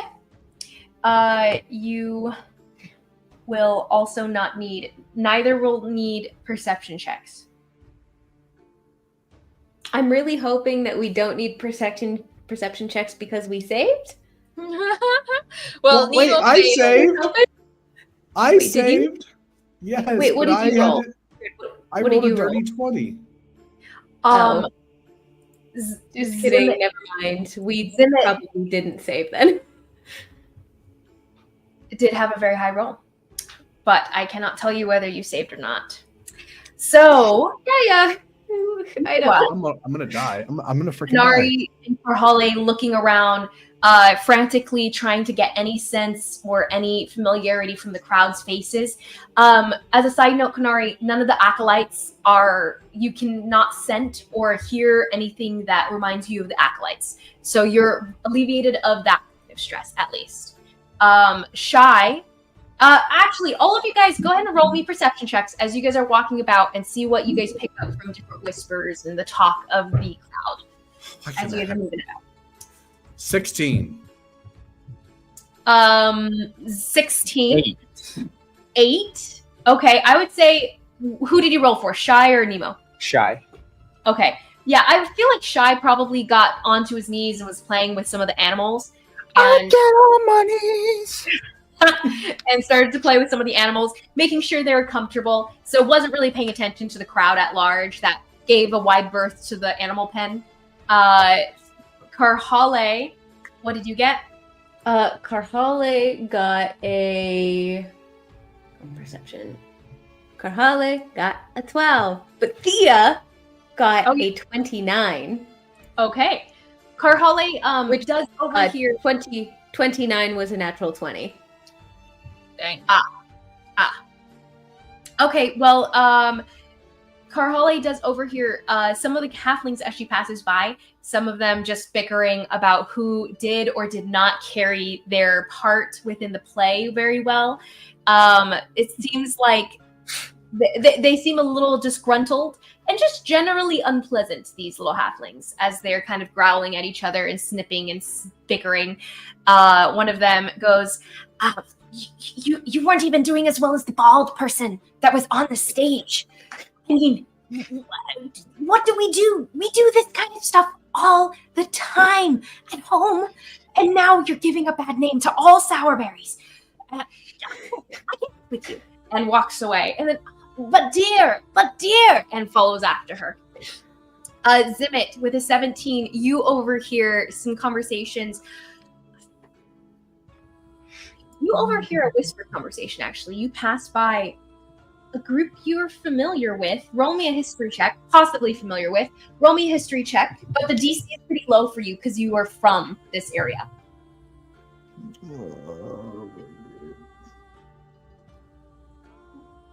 You said history? History check. Mm-hmm. I can't read this die. 15. Oh, that's really good. Yeah, you know this family. They are from the province of Ruthin, one you're familiar with, and your family deals a lot within. The stronghold and your family's household is within Ruthin, the province. And the High Prince, Ruthin, and his family, you're very familiar with. He has 3 daughters, all of them dangerously beautiful in their own right. You overhear the 3 daughters speaking currently as you're passing by. You don't know where the High Prince, the father, is himself, but you do recognize the 3 daughters as they're speaking. Zule, Azana, and Marad. Marad is the one speaking. She is the youngest, and she goes, "Oh, Why do we have to go around with her? She's so ugly. And she's just after Father's money. She just wants power. We should kill her. And another daughter. So Murad is the youngest. She's shorter as well, and she seems to have lighter toned hair than the other girls. Her hair is still brown, but it's a richer brown rather than black. The girl who speaks next has dark black hair, and she's the tallest amongst them. Perhaps the oldest, it's hard to say, though you're familiar with them enough actually to know their names too. So Zule speaks first, and she is the oldest. She goes, "We can't kill her here. Of course, that would bring too much attention. Perhaps we could poison her drink. On our way back, she'll need a flask. You know where it is, don't you, Azana?" And Azana perks up, and she's the middle child. She goes, "Yeah, I know where it is. Sure, I could put something inside. She'll never know what hit her. It'll look like an accident." And Zule goes, "And if anything goes wrong, we can blame one of the slaves. She's terrible to them enough as it is." And they walk past, walking away. They don't seem to notice you as you're about them. Do I know They're which direction? They're real free with their words out in the open. Do I know what direction They were they're heading? whispering amongst themselves, and they thought they were alone. I will actually give one of them, who is the more noticing type. Go ahead and roll me a stealth check, Zimit. I've done this. Dirty 20. Dirty 20. Hey, Shadow Boy. Dirty 20. None of their eyes seem to track you. They seem too immersed in their own issues right now. So you seem to gain that information and walk away with it. But this is the Ruthin family. The three daughters planning a murder. And you don't know who that murder is for. I know it's a lady at least. Mm-hmm. Roll me an insight check. Roll me an insight check. It's a canary. They also said I hate someone it. they travel with. Say it again. They also said it's someone they travel with. Mm-hmm. It is true. That was part of context. 13. 13. With a 13, you assume, your general assumption is that they're talking about some sort of like girlfriend of some sort, some Cartesian perhaps, the mistress of their fathers. But you're not familiar enough with the day-to-day politics to know who the new consort is. You could ask around and see if you can gain that information to find out who's going to be killed later. But as of now, you don't know. Miss Canary, what was your perception check as you're walking about the crowds? 25.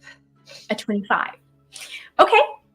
With a 25, you overhear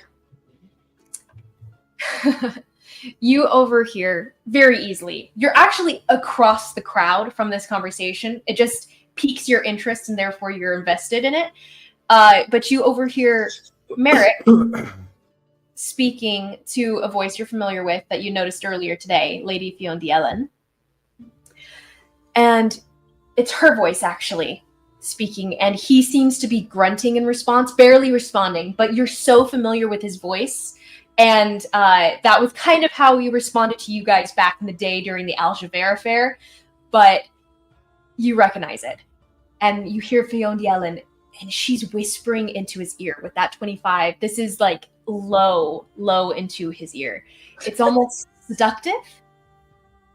And she goes,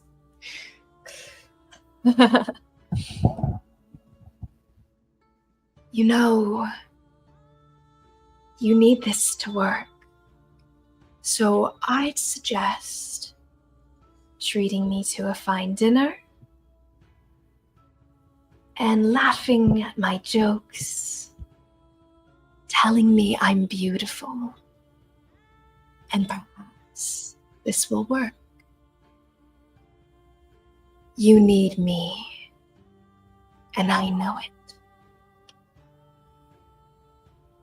And you hear him not respond, but there's a sound that feels like a gulp.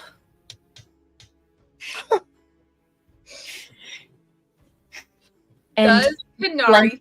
Oh, go you ahead, can sorry. hear the grind of teeth as well. With that, meanwhile, Nemo, what was your role? Wait, for what? What was... would Nemo be walking around the crowd kind of listening in on gossip and such? Oh, no, he's probably resting his throat for his... Yes. You are gifted a platter of foods, light food, that does not include dairy, but does have some good protein to kind of keep you guys rolling, some nuts, different things that will probably not affect your vocal cords in theory, with some of the, with phono. Are there any Jell-O cups? You're doing great. Just one note, one comment, perhaps a little more emotion, maybe a little passion, something, you know?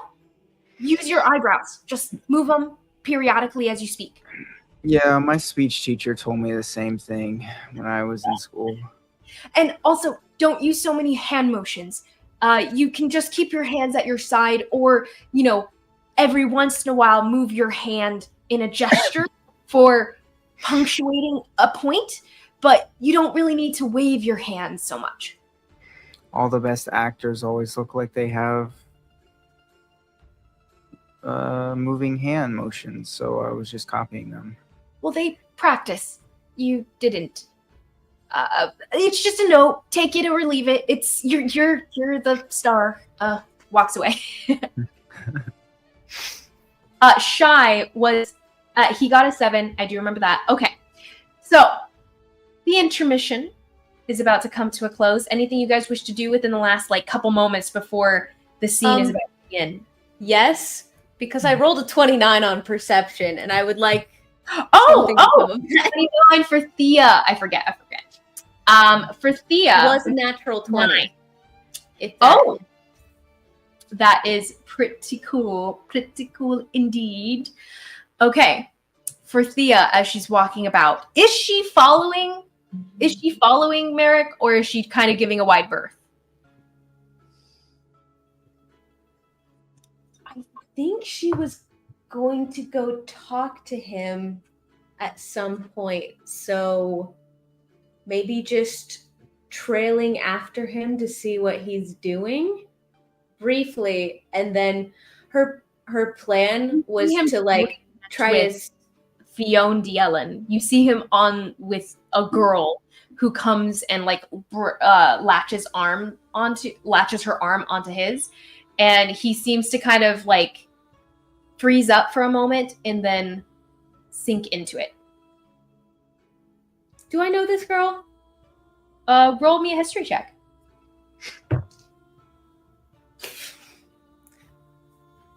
I do not know this girl. 3. Yeah, you've been out out of the scene for a while, so you would not know who this person is. Though I would say you're familiar enough that she's not from your country. She's not Talon. Okay. She's a foreign girl. So somehow worse. One of them foreign Somehow gigs. worse. Do you hang around? In which case you would overhear what Kanari has heard from across the crowd, because she's on the far side of this plaza here. Yeah.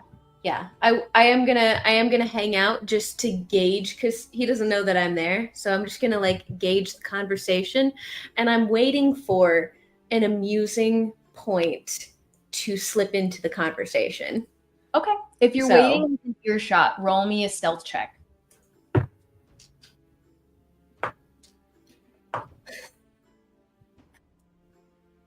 Natural 1. funny These thing. dice are giving me some very. It occurs to me I'm wearing a black costume with giant obsidian antlers. Yep. Definitely. Not to mention the very clear garb of a Talon soldier. I would say. I I thought that was like under it. You could have I taken thought it it was out. like covered by a cloak. The cloak No, itself. she kept it on. Okay. Yeah. So you kind of this creepy harbinger in the background. I wanted the uniform to be covered. If I'm gonna cover it, I'm gonna cover the whole thing. Got it. Full immersion. Miss Fiona Ellen looks up. Merrick seems very distracted and seems to be like he's flipping through a little notebook actually in his pocket. It seems to be flipping through something and reading something, so he's distracted. He doesn't notice you as she's hanging off of his arm, and she's talking at him, and he seems to be ignoring her largely during the initial bouts of this conversation. But before you hang around for long enough to hear more, especially what Kanari heard, her eyes kind of flicker in your direction, and she moves away. Moves him. She kind of like directs him. It's to gain distance between you. She's noticed a lurker nearby, focused on them. Lurker. I'm gonna roll for whether she is gonna interrupt. I would say as they move away, though, some of the conversation that Kanari hears does take place at a certain point, because there seems to be some argument that's struck up between them. You can tell, but they're kind of out of earshot as they move away. Okay. They seem just a little startled in their conversation from then.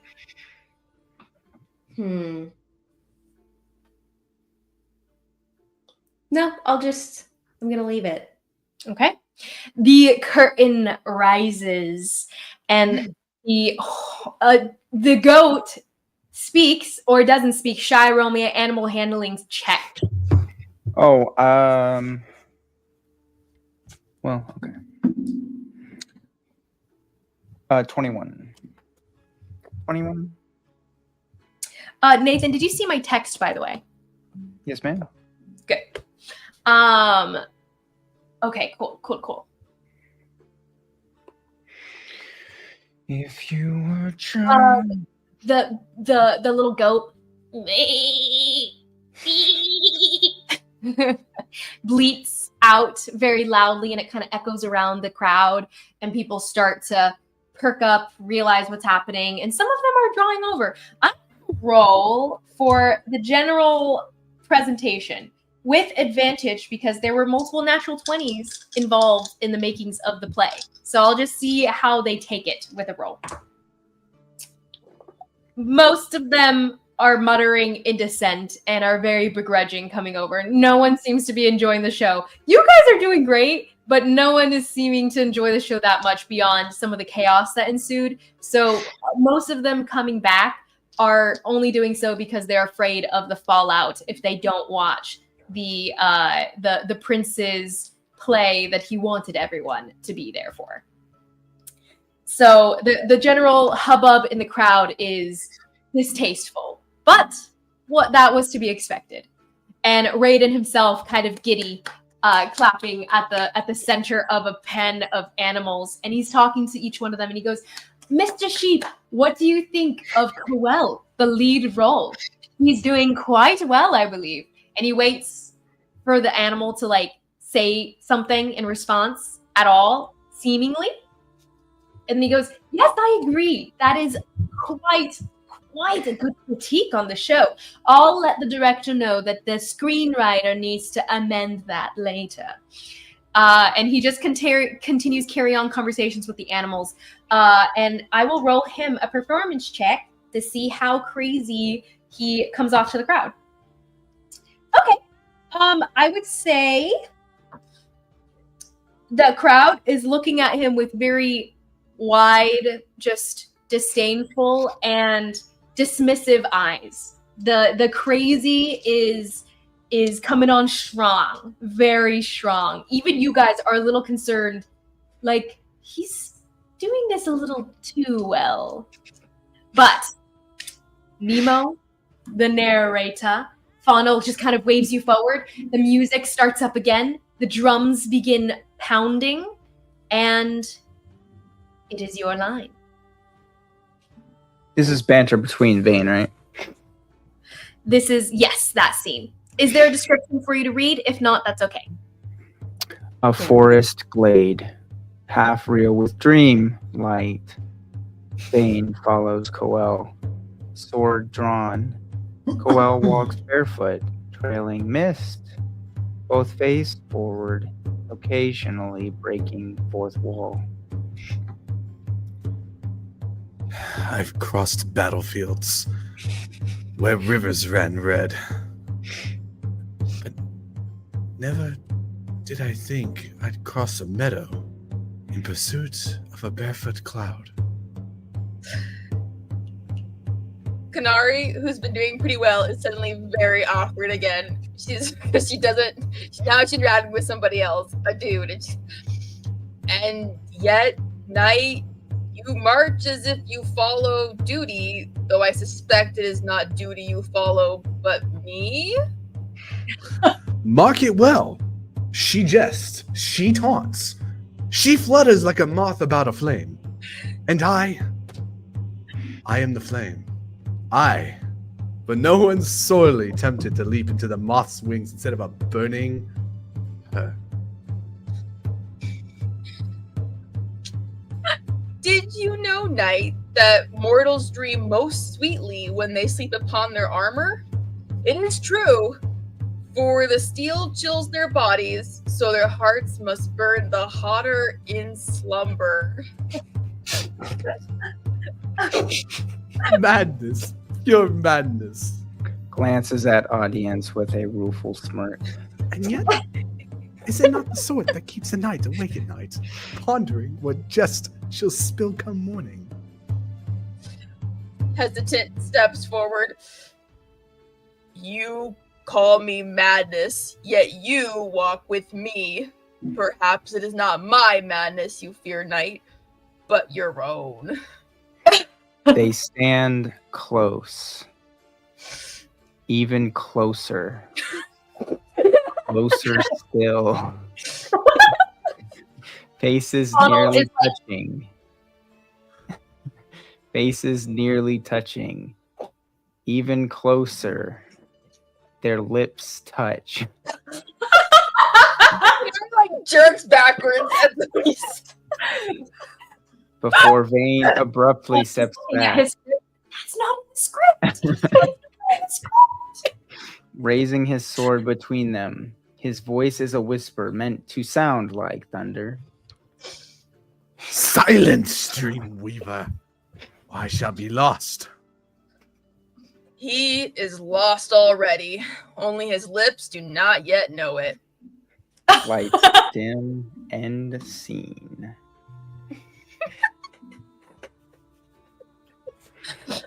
Okay, Nathan. Still your thing. Okay. Oh, sorry. Honestly, Nemo is carrying this production. Oh yeah, all the No, way. you're right. Just kidding. I jumped in. No worries, no worries. You guys see some humans that you guys don't recognize, but they seem decked out in regal wear, silks, and beautiful gowns that are covered up in very tacky costumes. Coming out, they look a little bit ghastly, perhaps the effect of an otherworldly night terror for the second act, something of that to that effect. And they all kind of say together at the same time in monotone, similar to Nemo's. Mark this tale, O watchers of the play. They look down at some script. For war will break the mortal lovers, and law will break the dream. Yet still some hearts will choose to shatter change rather than bend. What is a crime if it is done for love? And they back away. Do you have Vane's monologue within their script? Yes. Yes. Yes, we do. I'm buckled up, ready for this. Perfect. wrapped. Zimmet Funnel kind of rushes over and motions at you to go to the center stage. It's marked on the stage. There's paint marked down. Stand on the cross. I walk very slowly. The light tries to like go immediately to the X, but then it waits for a moment because you're not in the light, and then they kind of draw back to catch you as you're walking very slowly.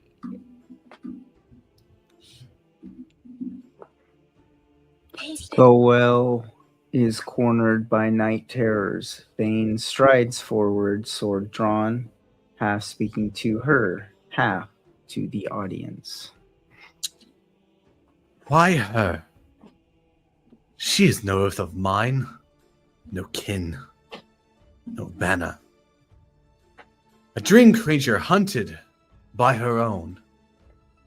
And I, Vane of Jareth, stand between her and the Fang. He plants his sword in the ground, leans on it.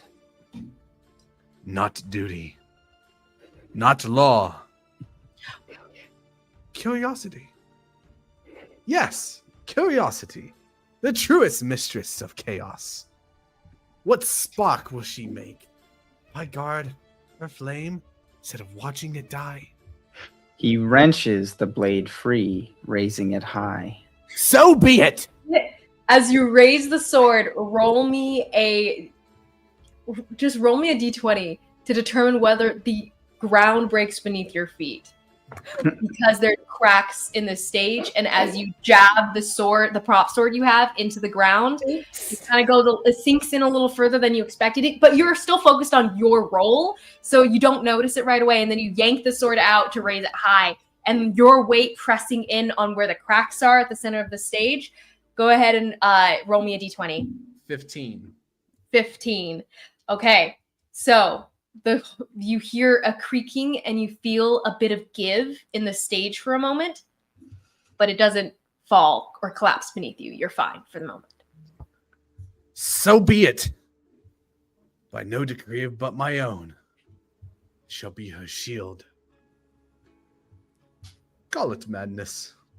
Call it a whim. But it is my whim. That is reason enough.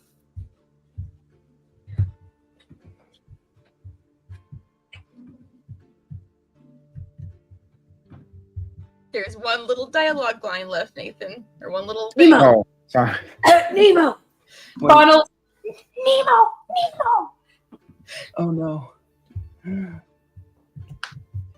You exited out? I took it. I X'd off. Crickets. He charges as Coel rises behind him. Dreamlight flaring. There's some smoke bombs that are like sparked up backstage, and then they toss them out. Some of them just sparking and setting off little fireworks a bit behind him, crackling behind him. You walk forward, Zimmet. Do you do the blocking as announced? I mean, You're aware that the floor beneath your feet is a little unstable, so you can skip it if you wish to. I'm just gonna stand. I'm just gonna stand there. Yeah. And you just stand, and Funnel's like, why is he doing it? Why is he doing it? Okay. Yeah. End scene. And with that, I believe, do we have one more scene? That's it. Okay. Uh, The rest of Act commences very well. do you need me to roll performance? Yes. Roll me a performance check, sir. And Thea, roll me a performance check. Did she already? Right? Do I get advantage for the silly little voice I did? Oh, no. Loser. That's okay. My performance isn't bad. Dirty 20. My performance is bad. I know, for both of you, it was great. It was very great. Unfortunately, just a 13. A 13. Okay. Zimmet, your role goes off very well. A lot of the ladies in the audience are very appreciative of a handsome devil stepping on stage for this role. Some of them, even though they're not enjoying the play at large, seem to be enjoying you. And some for Thea, some of the evoked intensity of the scene is drawn away from I feel like you probably stumble a bit on the cape that you're not used to as you're moving about. But a lot of people are more distracted by the creepiness of the vestments than noticing that. But you feel a little bit, I could have done better if I'd had time to practice. And as you go off, Merrick wasn't on stage with me and talking to that lady. He didn't know he was. Oh, never mind. I didn't know that was him. And the rest of the play, that dwells on your mind. So that acting draws from your performance as well. And you see her in the crowd looking up at with a bored face, looking up at the stage here, and just drives you nuts. Roll me a wisdom saving throw, Thea. Oh boy. Ooh, Thea's good. That's a 26. 26. That is very good. Thea, no perception check needed either.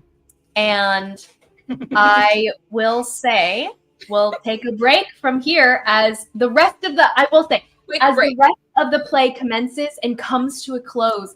The rest of the story is played out beautifully.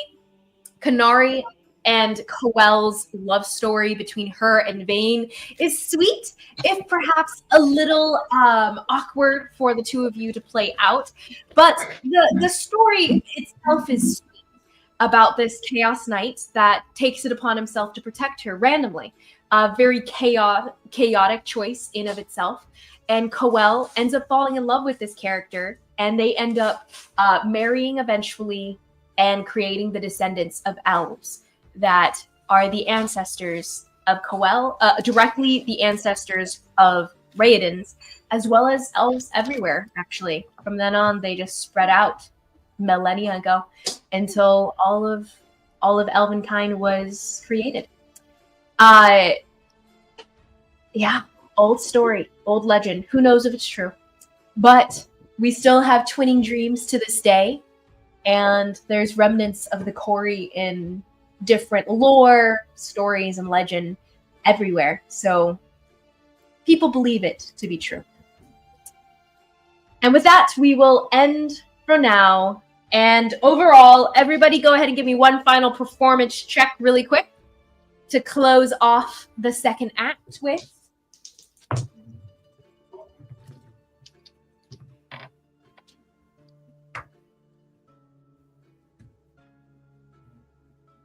A 12, which I think tracks with her being a little uncomfortable with this sudden love 15. shift.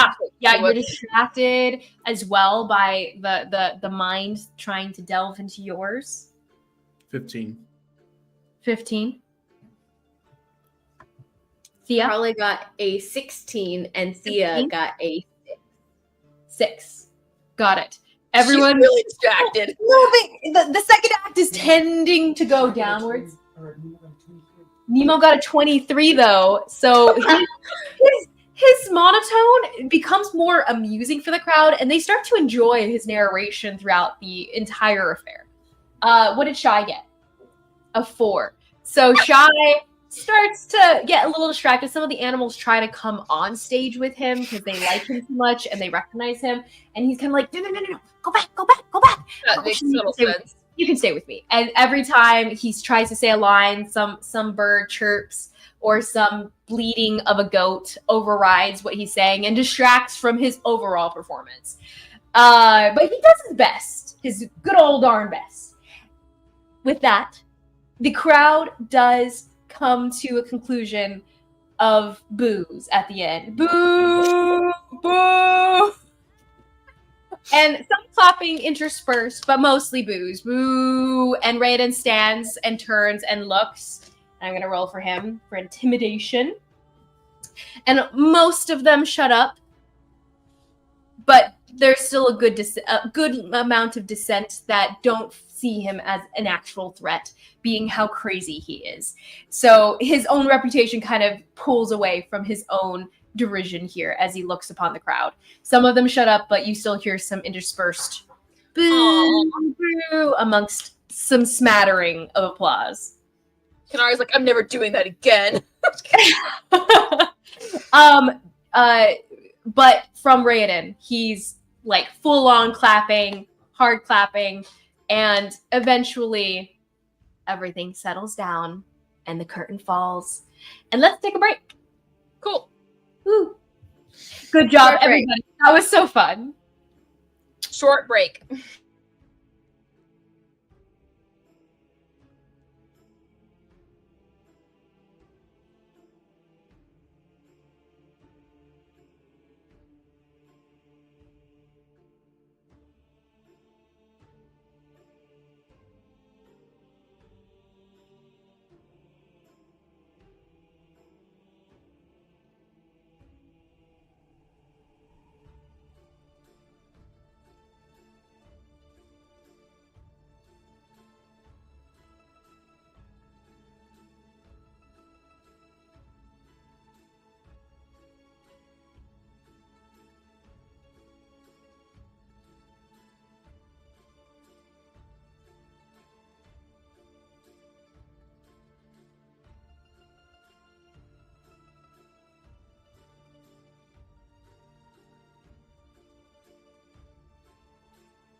Hello again.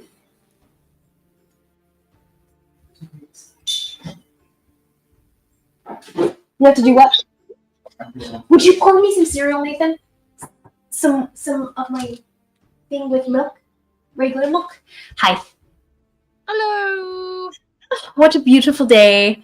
I had so much fun with the play. That was very fun. I enjoyed it. Good stuff, Lizzie. Oh, thanks.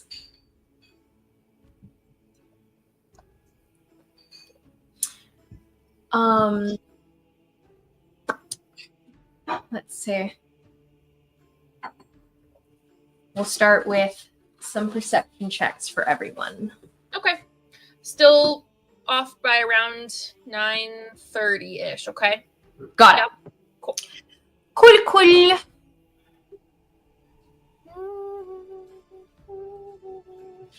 So we probably won't finish the entire party, but that's okay. We have more party to look forward to. Exactly. I wasn't intending to finish the party today quite yet. But we got through the play, so that's good. Yes, we did get through the play. Yep. Thank you. This is too much, Nathan. I can't eat all this all at once. What a petulant child he is. I am. Nathan, would you give me the little bowl next time?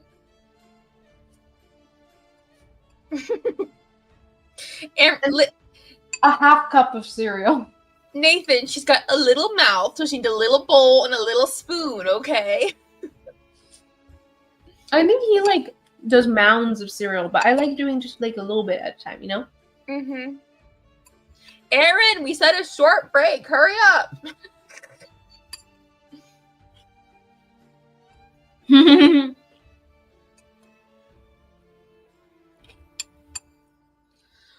Oh, yes. I'm excited to see because apparently there's Thea shenanigans that she's been amping up for, and whatever's going on with all these wisdom or saving throws is fun. So that makes me nervous. Mm-hmm.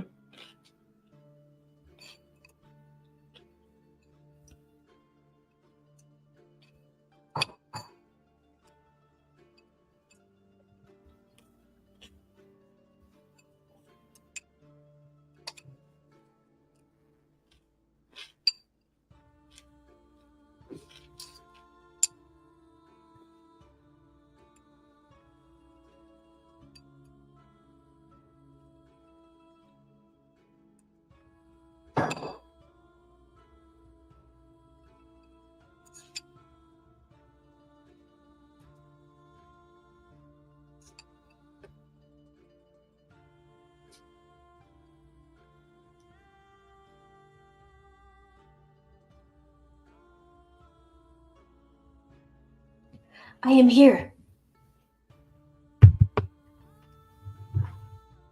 Oh, she's back. I am here. She's back. Okay. Here we go.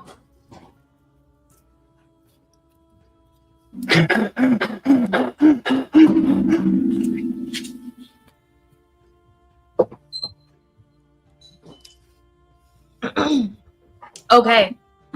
So, let's go. Back in this. So, music plays. The orchestra kind of like ends on a sour note. They don't get quite to finish the string of bars to return back to D. They just kind of end on a sour F sharp note. And it just kind of twings against the crowd. People kind of cringe a little bit. And eventually the boos and the smattering of applause fade as people disperse to their own activities as they go about.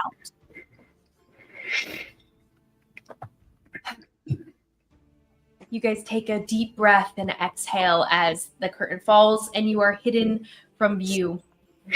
Connell goes out to the crowd and he goes, "No, don't leave. They have to take their bows. And but I will roll him a persuasion check. No one listens to him. And oh, buddy. Put so much into this. And he turns back to you guys and he goes, "You guys did really good. Better than I really expected from any of you. No offense, Great Bearsbane and Shadows and people. You guys are very skilled at many things. I just didn't expect theater to be one of them. So, great job. If I had, money to pay you with, I would pay you guys actual money." Well, you don't have to pay us some money. You can pay us some things. Zimit, no. You did a very good job, Funnel. You should be very proud. I was told that we were getting paid for this. Shut up. None of us are getting paid. Well, I kind of get paid. I work here, but not for this specifically. I'll see what I can do. I'll ask Raiden and put in a good word. But he kind of fired me like last week, so I don't know how much he'll take my word for anything.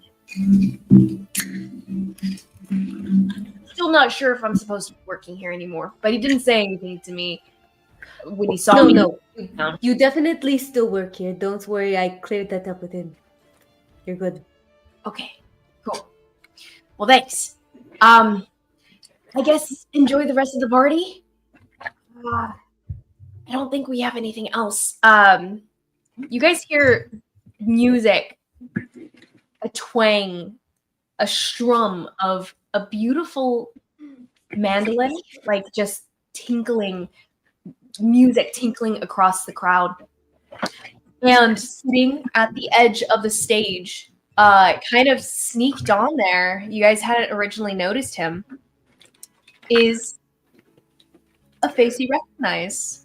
Wearing altogether different clothing, some sort of purple wrap that makes him look perhaps more Kellen all of a sudden, boots strapped on. He's got an entirely different wardrobe going on now.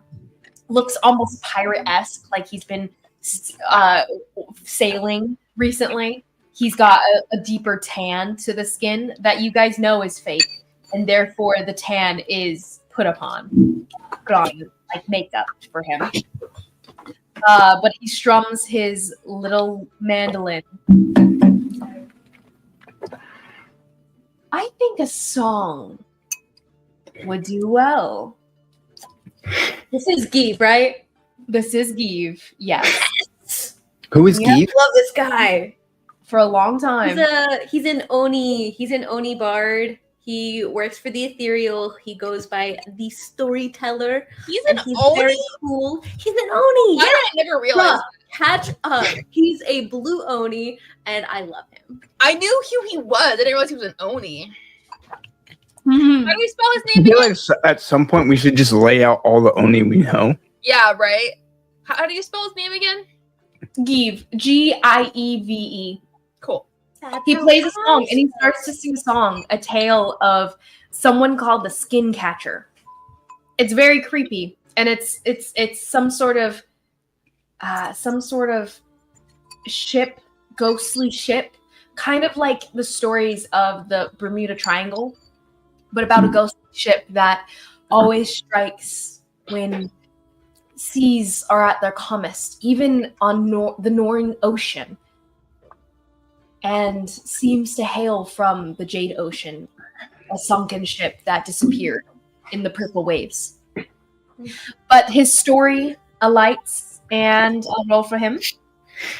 Good solid 19 of performance here, and a lot of the crowd is actually drawn just to him playing music as he's telling this creepy story of the skin catcher in the ocean. But he finishes and he goes, "I think I'm gonna play a set. Yeah, a set sounds nice." Turns to you guys. I wouldn't recommend this stage. It's kind of, I think I kind of broke it. He does kind of creak on the stage for a moment and he goes, yes, that's not. And he just stays on the edge of it, playing his music. Some people do kind of crowd him a bit. And he plays another song. This one, he actually roll me insight checks, all of you.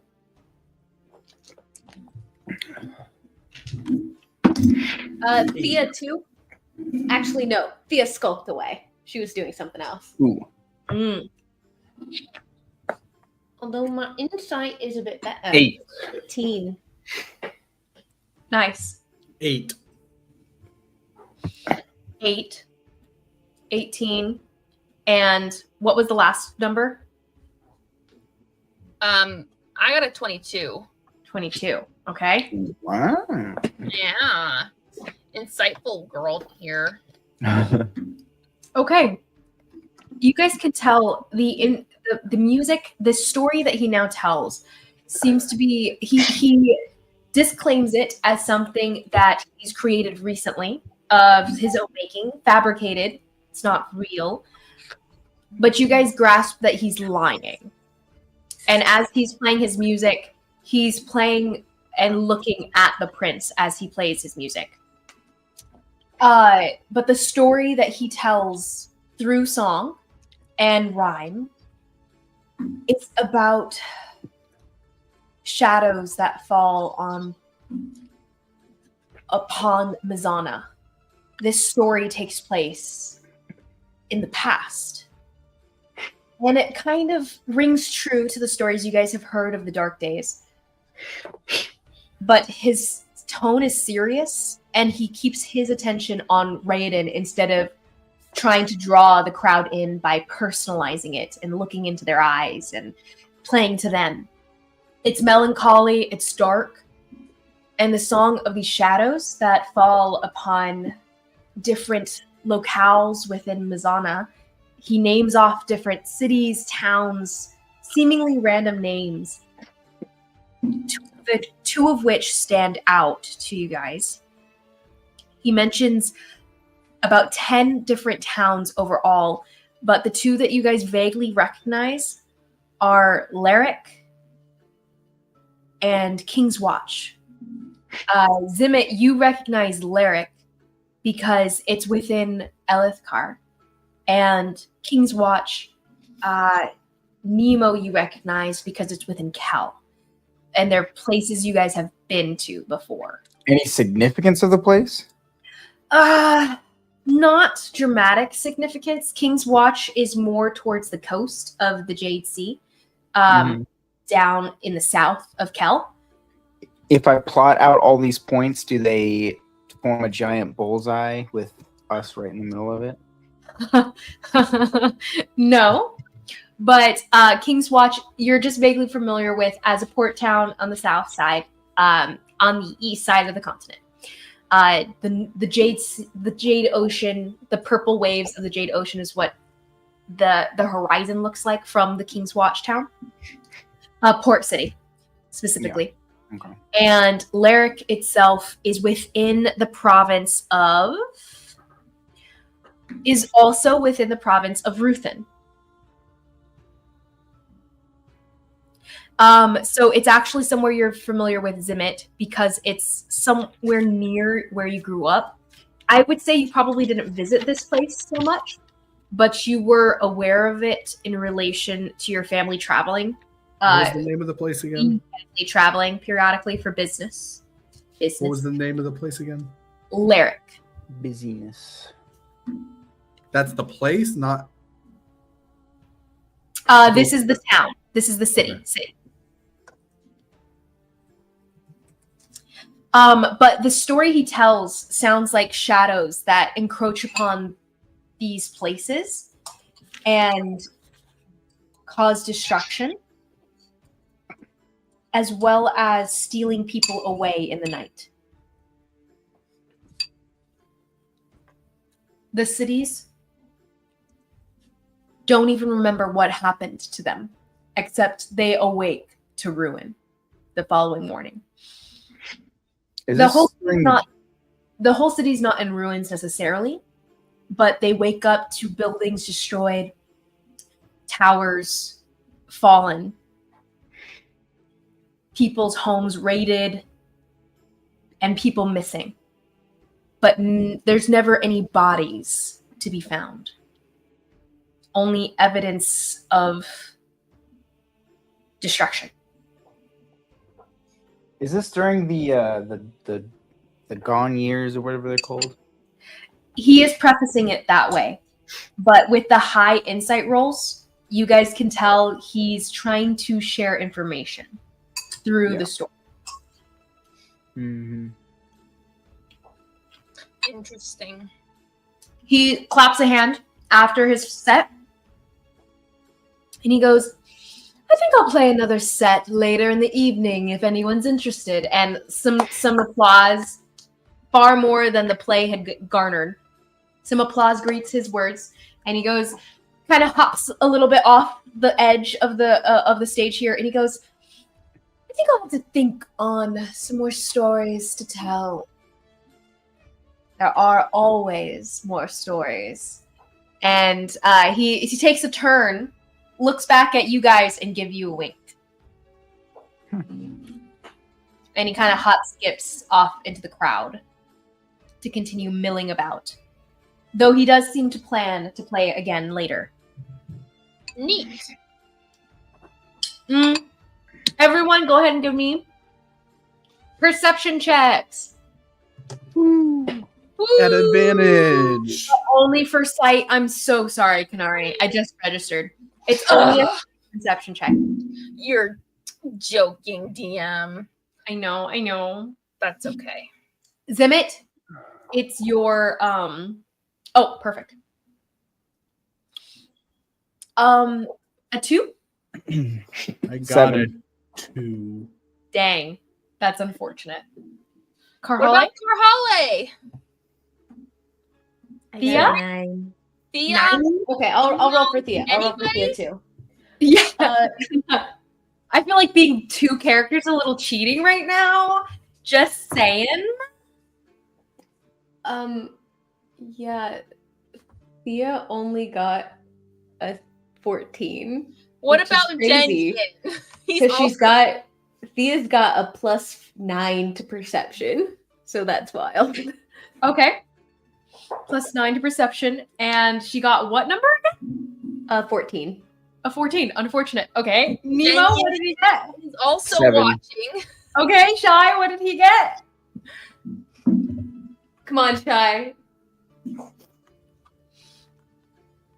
14. 14. Okay. And then Kanari, what did you get? You said it was sight only, but Oh, yeah. Jenyen is watching over her. I'm pretty That's sure because true. she told him. Roll his me dad roll was me one for here. Jenyen. Oh, I don't know what to add for it, but I got a 16, so that's pretty good. That was pretty good. Amid all my prep, I did not pull out my pages of stuff. Wow, DM. Wow, are you even a DM? Yeah, right. I had an hour to prep, okay? We're teasing you, dear. Okay. So, what did you get for Jinyen? I rolled a 16. A 16. Hold on, I'm trying to find him. Save us, Jenyen. Perception. Something. I used up my Very natural helpful. 20s on things that don't matter, thanks. Well, Jenyen notices this. But the problem is that he's not the type to mention this kind of thing. So, of all the people, okay, we'll say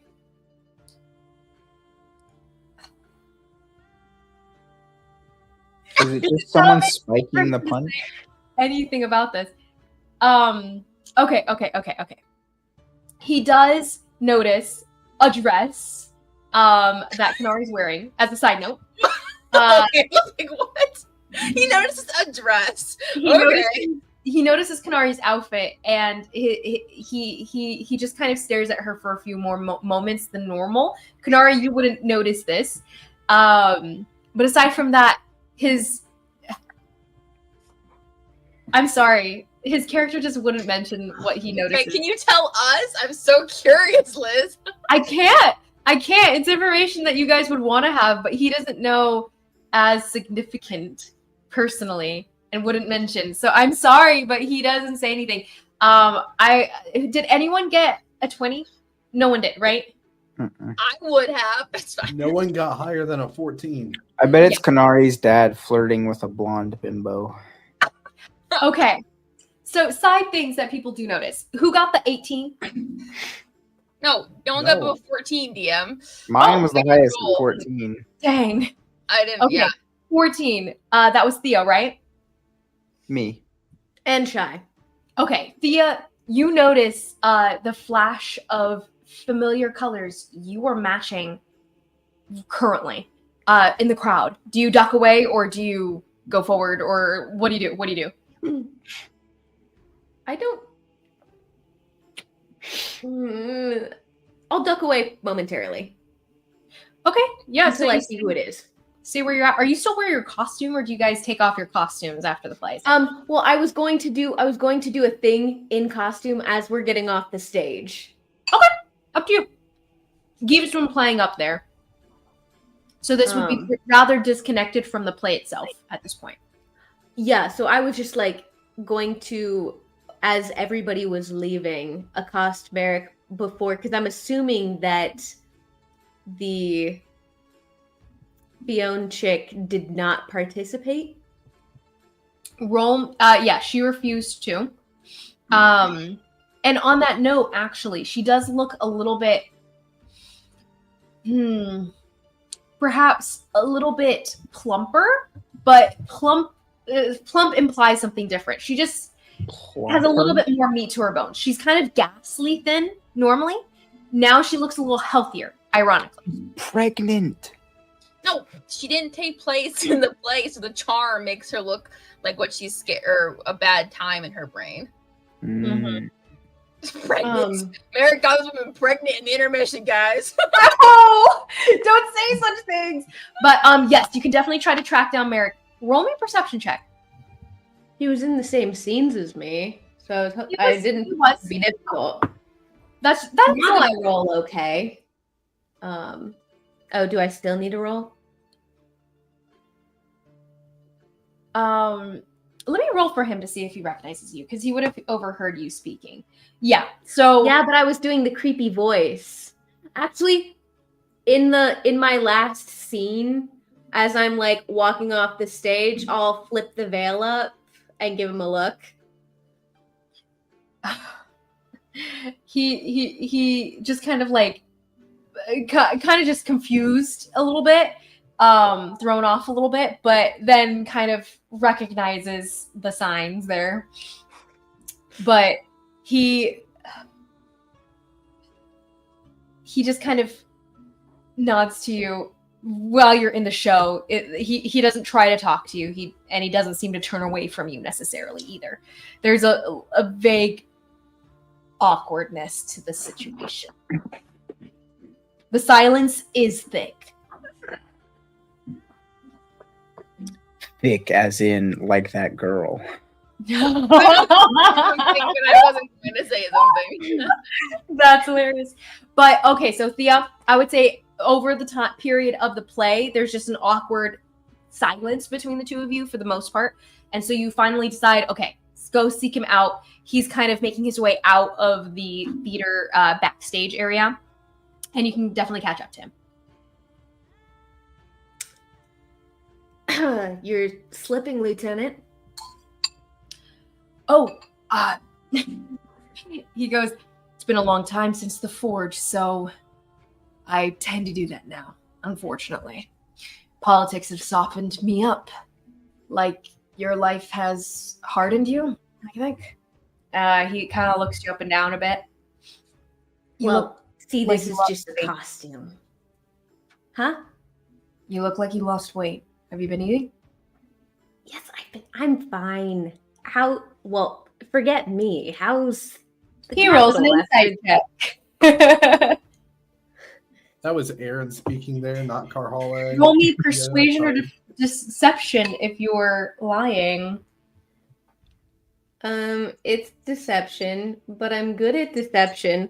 But I rolled a 2, so 8.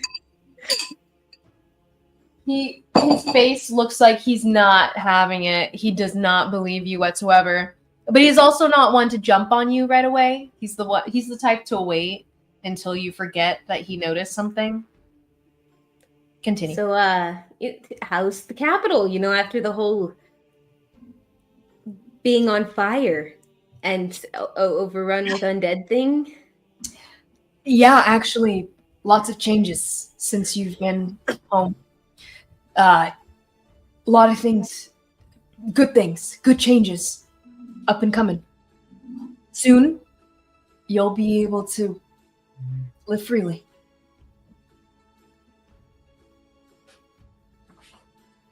I mean, assuming things go well. Pray about it, if you even pray anymore. What do you mean by that? Live freely. Live free, die hard. He kind of looks back and forth a little bit, gets a little closer to you, pulls you off to the side.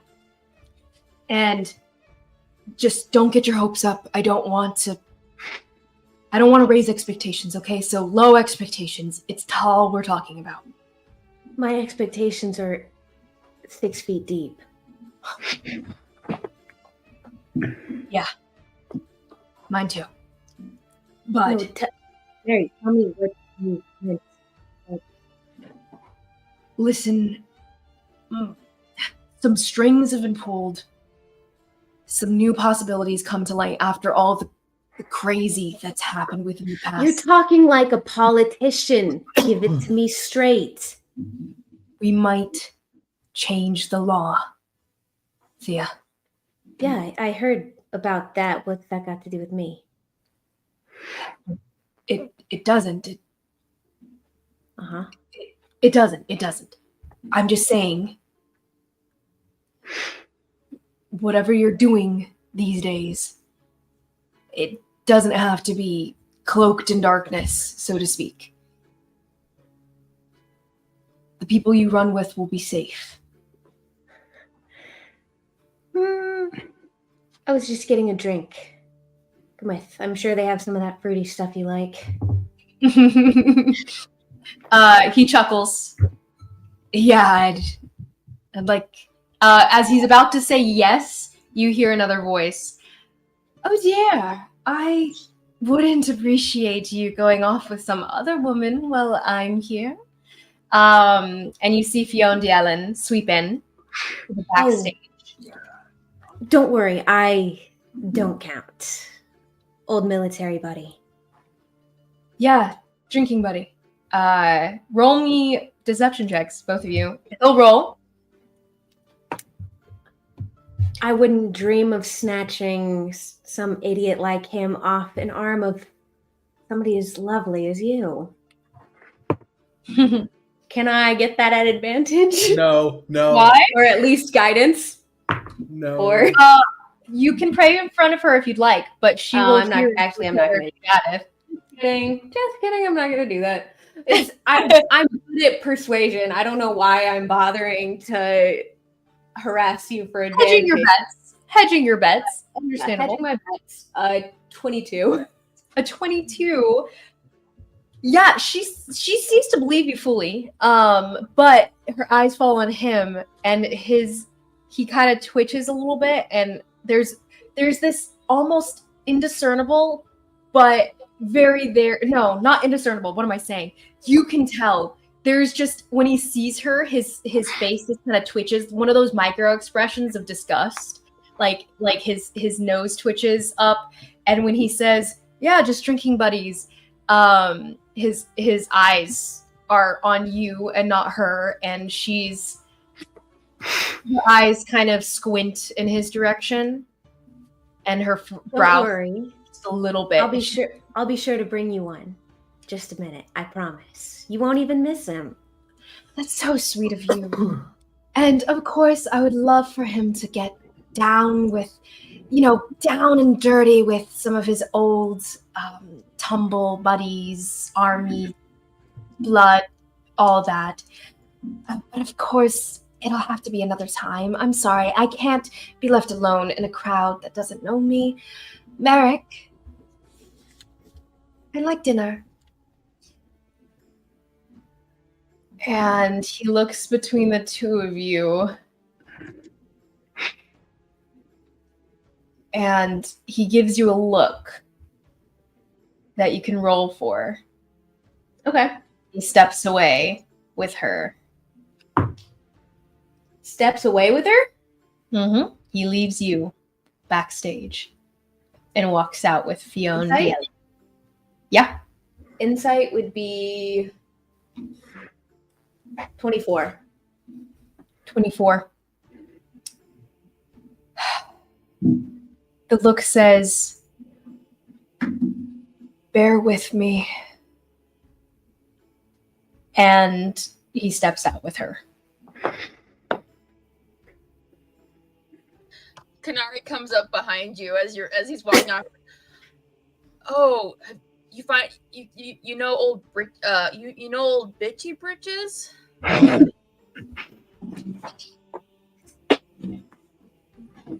mean, I wouldn't particularly. What? Mary, he's kind of a little bitch. No, I'm talking about the girl. What? Merrick's just a little bit of a stick in the mud, but he's not that bad. Yeah. You know, I think she's Sorry, really, what about her? I think she's. Oh, I was asking if you knew her. No.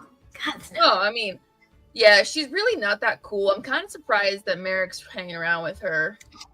I mean, Yeah. Yeah. I mean, you and me both. I guess You I don't can know. hear her. You hear her jaw clenching. I don't know him that well, but she seems to be really into him. I mean, she's wanting him to wine and dine her because he obviously needs her. And she's rich, I guess, and pretentious. And so maybe that's what Stick in the Muds want. I don't know. Sorry, what? Yeah, she's going on and on about earlier. I couldn't help but overhear. Like, trust me, her voice cut through the crowd annoyingly through my brain. That she's just talking about how he needs to make sure this goes well for some reason because he needs her. I don't know. I guess she really thinks she's all that important. But yeah, you know, I kind of thought maybe you had something for him, but obviously not since you let it go off with him. So Did you say your name was? I'm not really the names person, but let me think. Do I remember her name? Yeah. Roll, I guess, history check. Roll a history check. See if you do. Because you didn't really interact with her so much as Eleanor. Not Eleanor. Inala. Not Nora. Inala. Inala. You might have to ask Carhale. She's really the names person. I got a 15.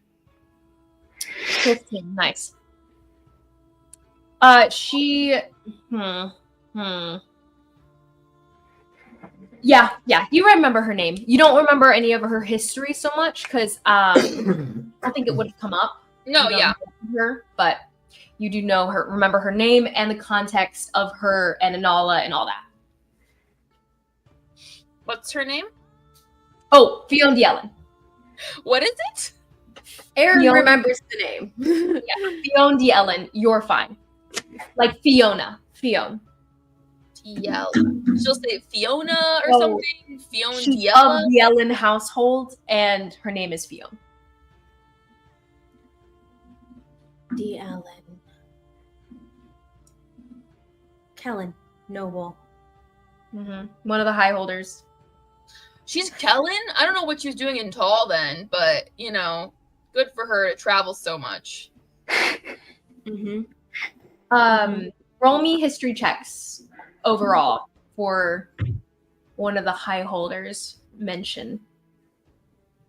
Oh, I'm not good at history. This time I will roll with guidance. Nice. Okay. Oh, thank goodness I got high. What's a high holder? I don't remember what that is. 21. They're like the nobles, like governors. 17, actually. Kanari's like, yeah, it's actually all, like, I'm feeling really clear tonight. The adrenaline pumping through me. It's kind of crazy, actually. I'm glad. I don't remember anything ever, honestly. That stuff's just too boring. Yeah, 17. Mm-hmm. 17. And Thea got a 27. 21. 22. Whoa. Oh, wait. Sorry, no, 21. Wait, I forgot Thea to- got a 27, and 21. is Carholly with you? 21. 21. Got it. So Thea got a 21, Kanari a 17? Yeah. Okay, you guys are both vaguely, not vaguely, you guys are both aware of the high holders and that, in essence, in Kel, so there's noble houses within Tal. In Kel, they have these high holder houses. Also, of a sort, they're noble houses.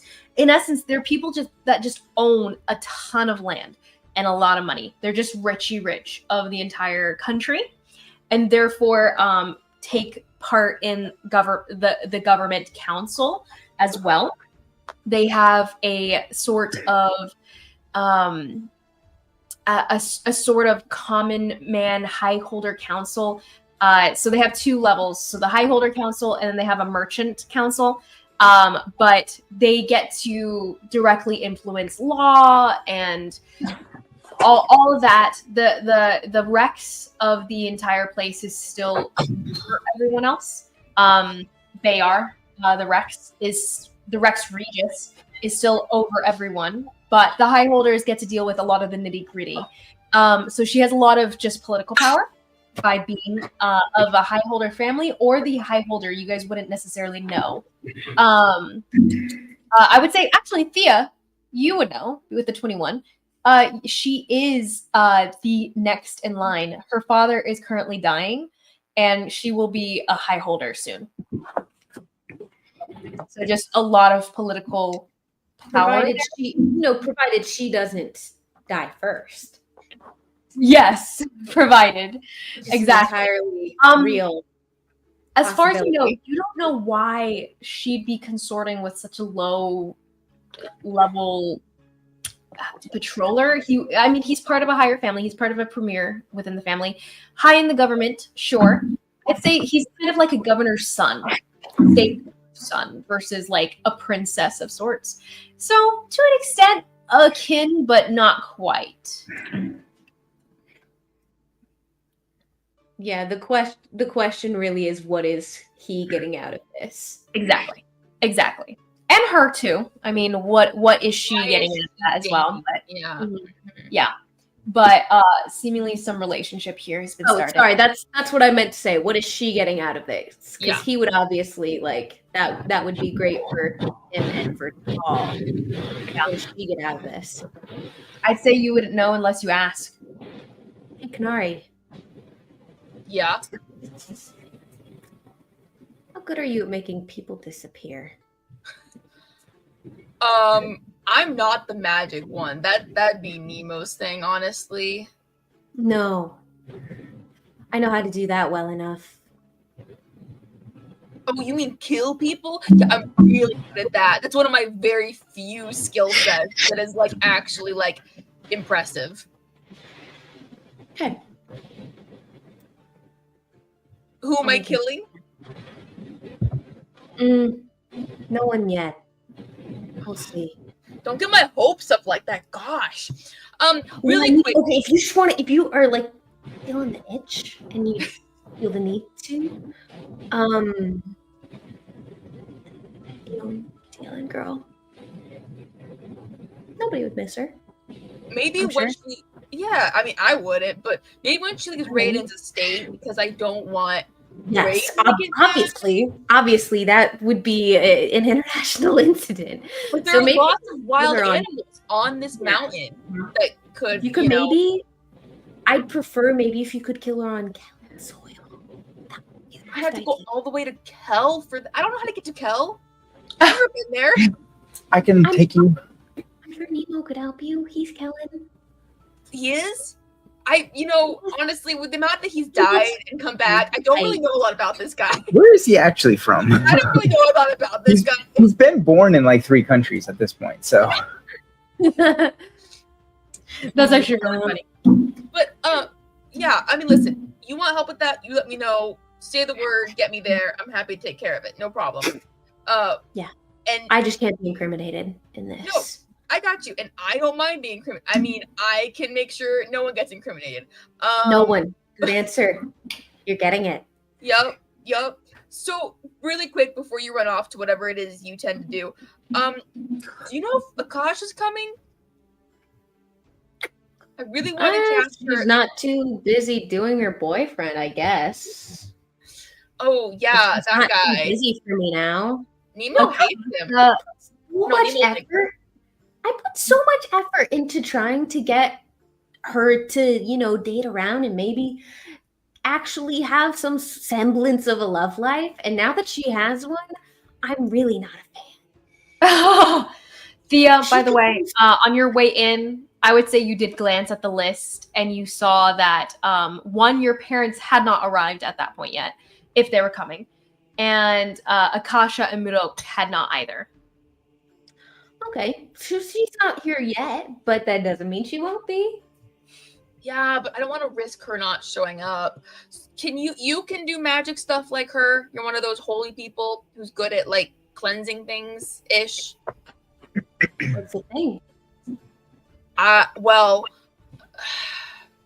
I may have taken some soul damage a little while ago. It's not really me I'm worried about. It's like, oh crap, I don't think, like in her head, I don't know if she knows about you, Ty. I guess it's okay. She's probably fine. Yeah, she'd probably get it more than most. I mean, it's anyway, it's not about me, more about Ty. I really want to get rid of, she took a lot of damage and I really want to get that cleansed. I don't know how to do that. Akasha did it for me once a long time ago. Uh-huh. Can you do that exactly? You're asking me for a favor? You literally just asked me to kill someone for you. I don't think this is that far of a stretch. No, that's just, see, I was kind of mostly joking, but now that you're asking me for a favor and you're totally taking me seriously, I want to actually take you up on this. Listen, I don't mind killing her for you as long as it doesn't get in the way of the overarching Shadows End's goals, because I'm trying to be better for that. Ever since Karhali died, I'm really trying to make sure that I don't get in her way for things and be as selfish. You know what? Why am I telling you this? The point is, can you do that or not? It's not. Tell me things. I just have one of those faces. People just tell me things. Your face means nothing to me. I just have one of those voices. People just tell me things. I have a very comforting presence. Is that what they've told you? We'll take up with your conversation next time. No, yes. I'm casting remove curse. Yes. I assume that's where this was leading. But before we have to tag out, I would like to touch on Zimmet. You'd like to touch Zimmet? What? I guess in a way. Zimmet, when you're walking amidst the crowd, you don't see what you were meant to see. In that, you feel a sharp point stuck in your back all of a sudden. It's like piercing your skin just a tiny bit. You can feel a dribble of blood run down your back under your tunic, and it itches. You hear a voice against your ear. Hello, half-brother. It's good to see you. You recognize the voice of one of your sisters. You had but one brother, but you have a few half-sisters. Is she hot? Oh, his whole family's pretty hot. Think like Italian hot. But Lock up your Thea's after him. Like Mafia. Diana's voice is husky, smoky. She smokes cigars with your dad. And she's his favorite, apart from you. She goes, "Watch your step, brother." And she's always called you brother. She's never teased you with half brother. She considered you one of the family when your dad took you in. Her name? Diana. She goes, "You know, Father won't let you run wild for that much longer." And the point presses deeper, and you take not that much, but you take 3 points of piercing damage as she gives like a little shiv push into your ribcage. Look me in the eyes and say that. She goes, Only a coward goes from behind. "I'm not here to kill you. If I were, you'd be dead. You don't watch your back." And she steps back. The knife pulls out of your flesh, and she wipes it really quickly on her black dress, where the blood just blends in. She walks around to the front of you, and she's a little taller than you. She's about 5'11", 5'11" and a half. 5'11" and a half. But she goes, "I don't think Father has noticed you. I separated from the group. But I'd watch your step. I'm not against you. I would like you to rejoin the fold." And what do you mean that you're not with him anymore? "Oh, I did not mean that figuratively. I just meant literally. I separated from the crowd of Grechos as we walked in. I like to walk alone. They are big and they draw attention. I prefer the shadows, background, whispers. You know." He is here? "Of course. You would not miss such a prestigious event. And I hear someone's trying to kill the madman. That'll be amusing to watch." What would be amusing to watch is the downfall of your entire empire. Oh, brother. You should stop kicking against the goads. You know Father still has so much power over you. That's what you'd like to think. I don't want to be the one to share this, because you're the type to shoot the messenger. Oh, But there's something you do need to know. Okay. If you promise not to freak out, I'll tell you something that Father intends to hold over your head. let's put it this way. Diana, I'm not the man I once was. I see that. As You you- look different. Not altogether good, different. You've lost weight. Have you been eating? Everything that my mother taught me. But if there's anything for you to realize is I've only become more dangerous in my absence, or should I say my leave, because I will never come back.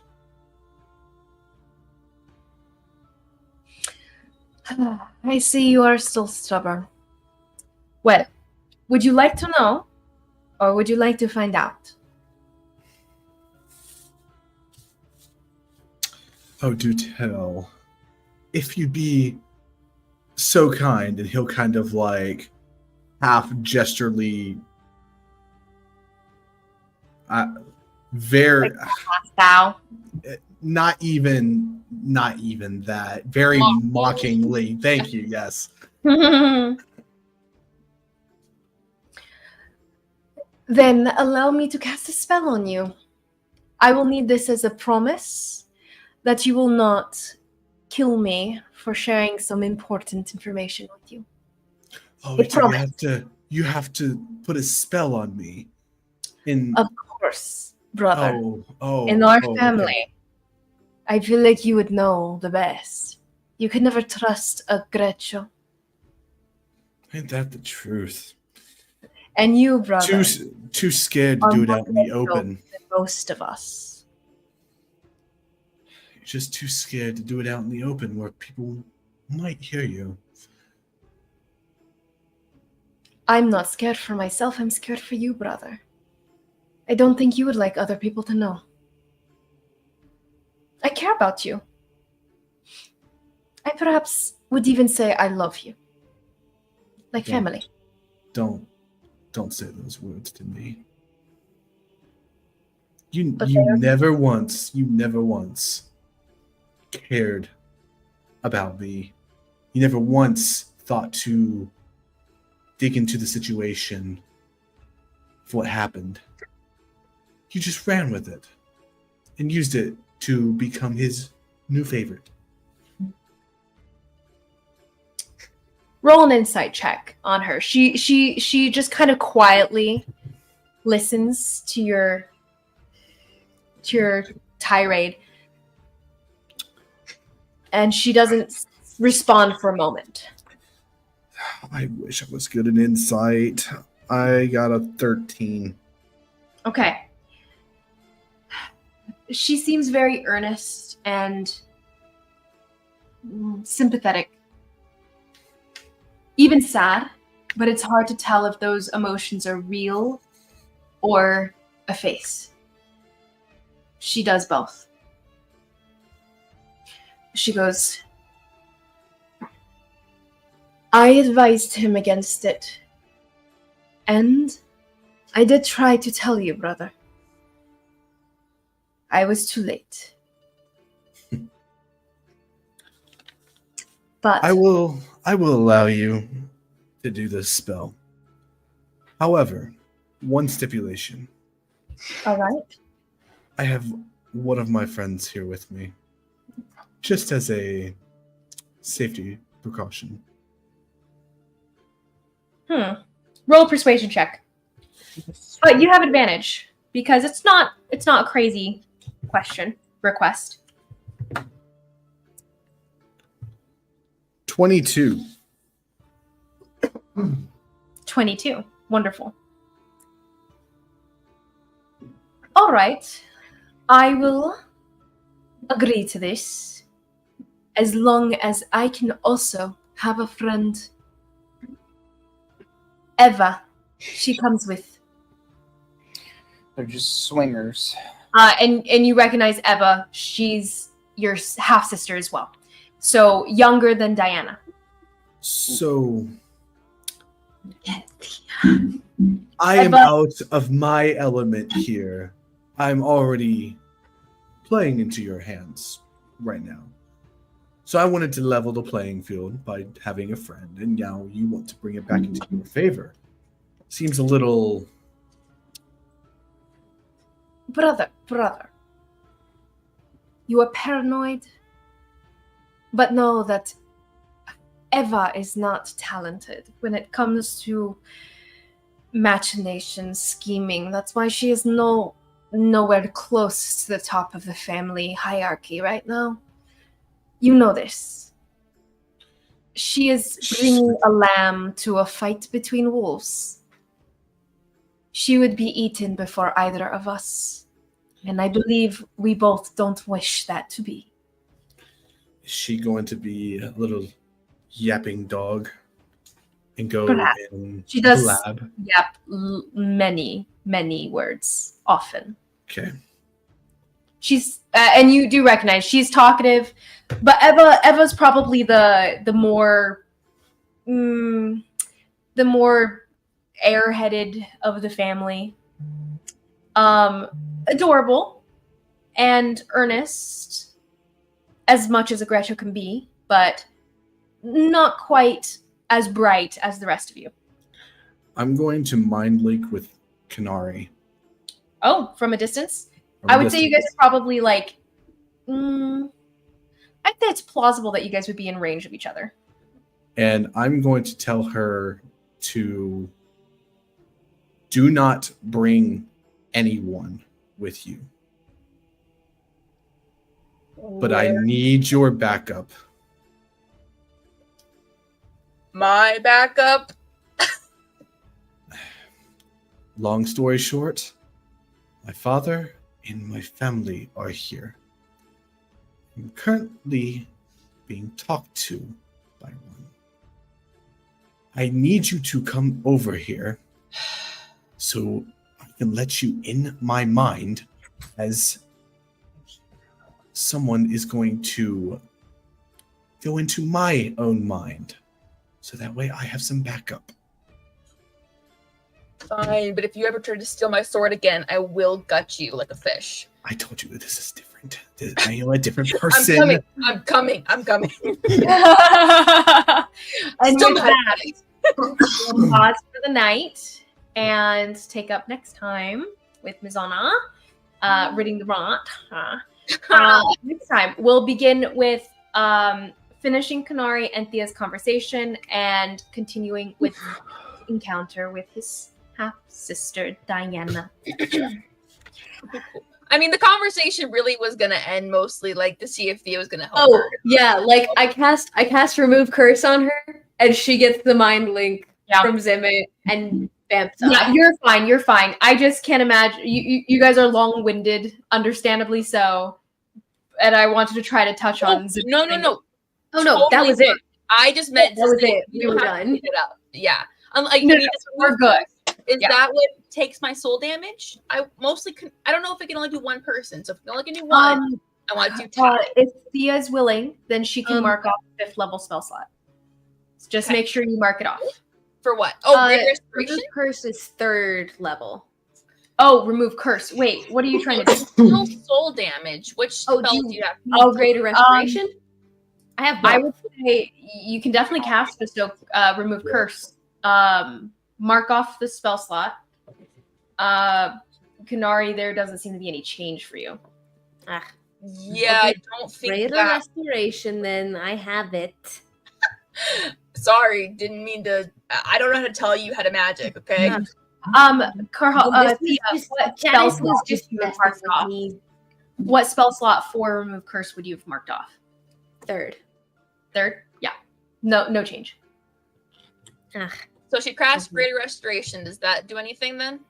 Greater restoration, you feel At like this a level. wash of cool energy almost, and you feel a lightening to your shoulders. And Better? you feel a little bit more positive all of a sudden. Yeah, I think so. Ty, how you doing? Oh, that's yeah, that's better. That's Cool. more healthier. Great. Cool. One Sorry, last that thing. first time, Jada was just messing with me. So it comes with the deal. What DM?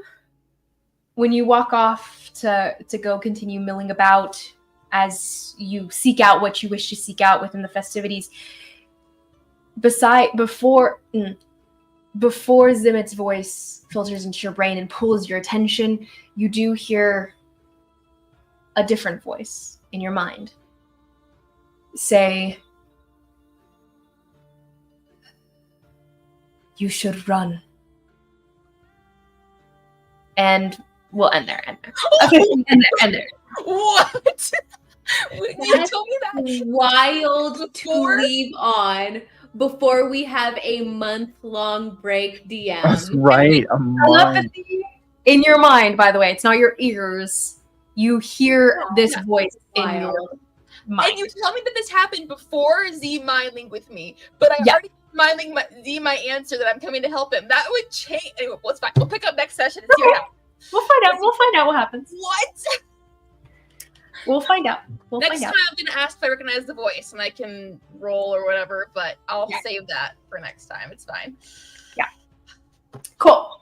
That's gonna end our session here, and we'll pick up next month. Woo! And yeah, Fun times, fun times. I love you guys. Farewell. Ending stream.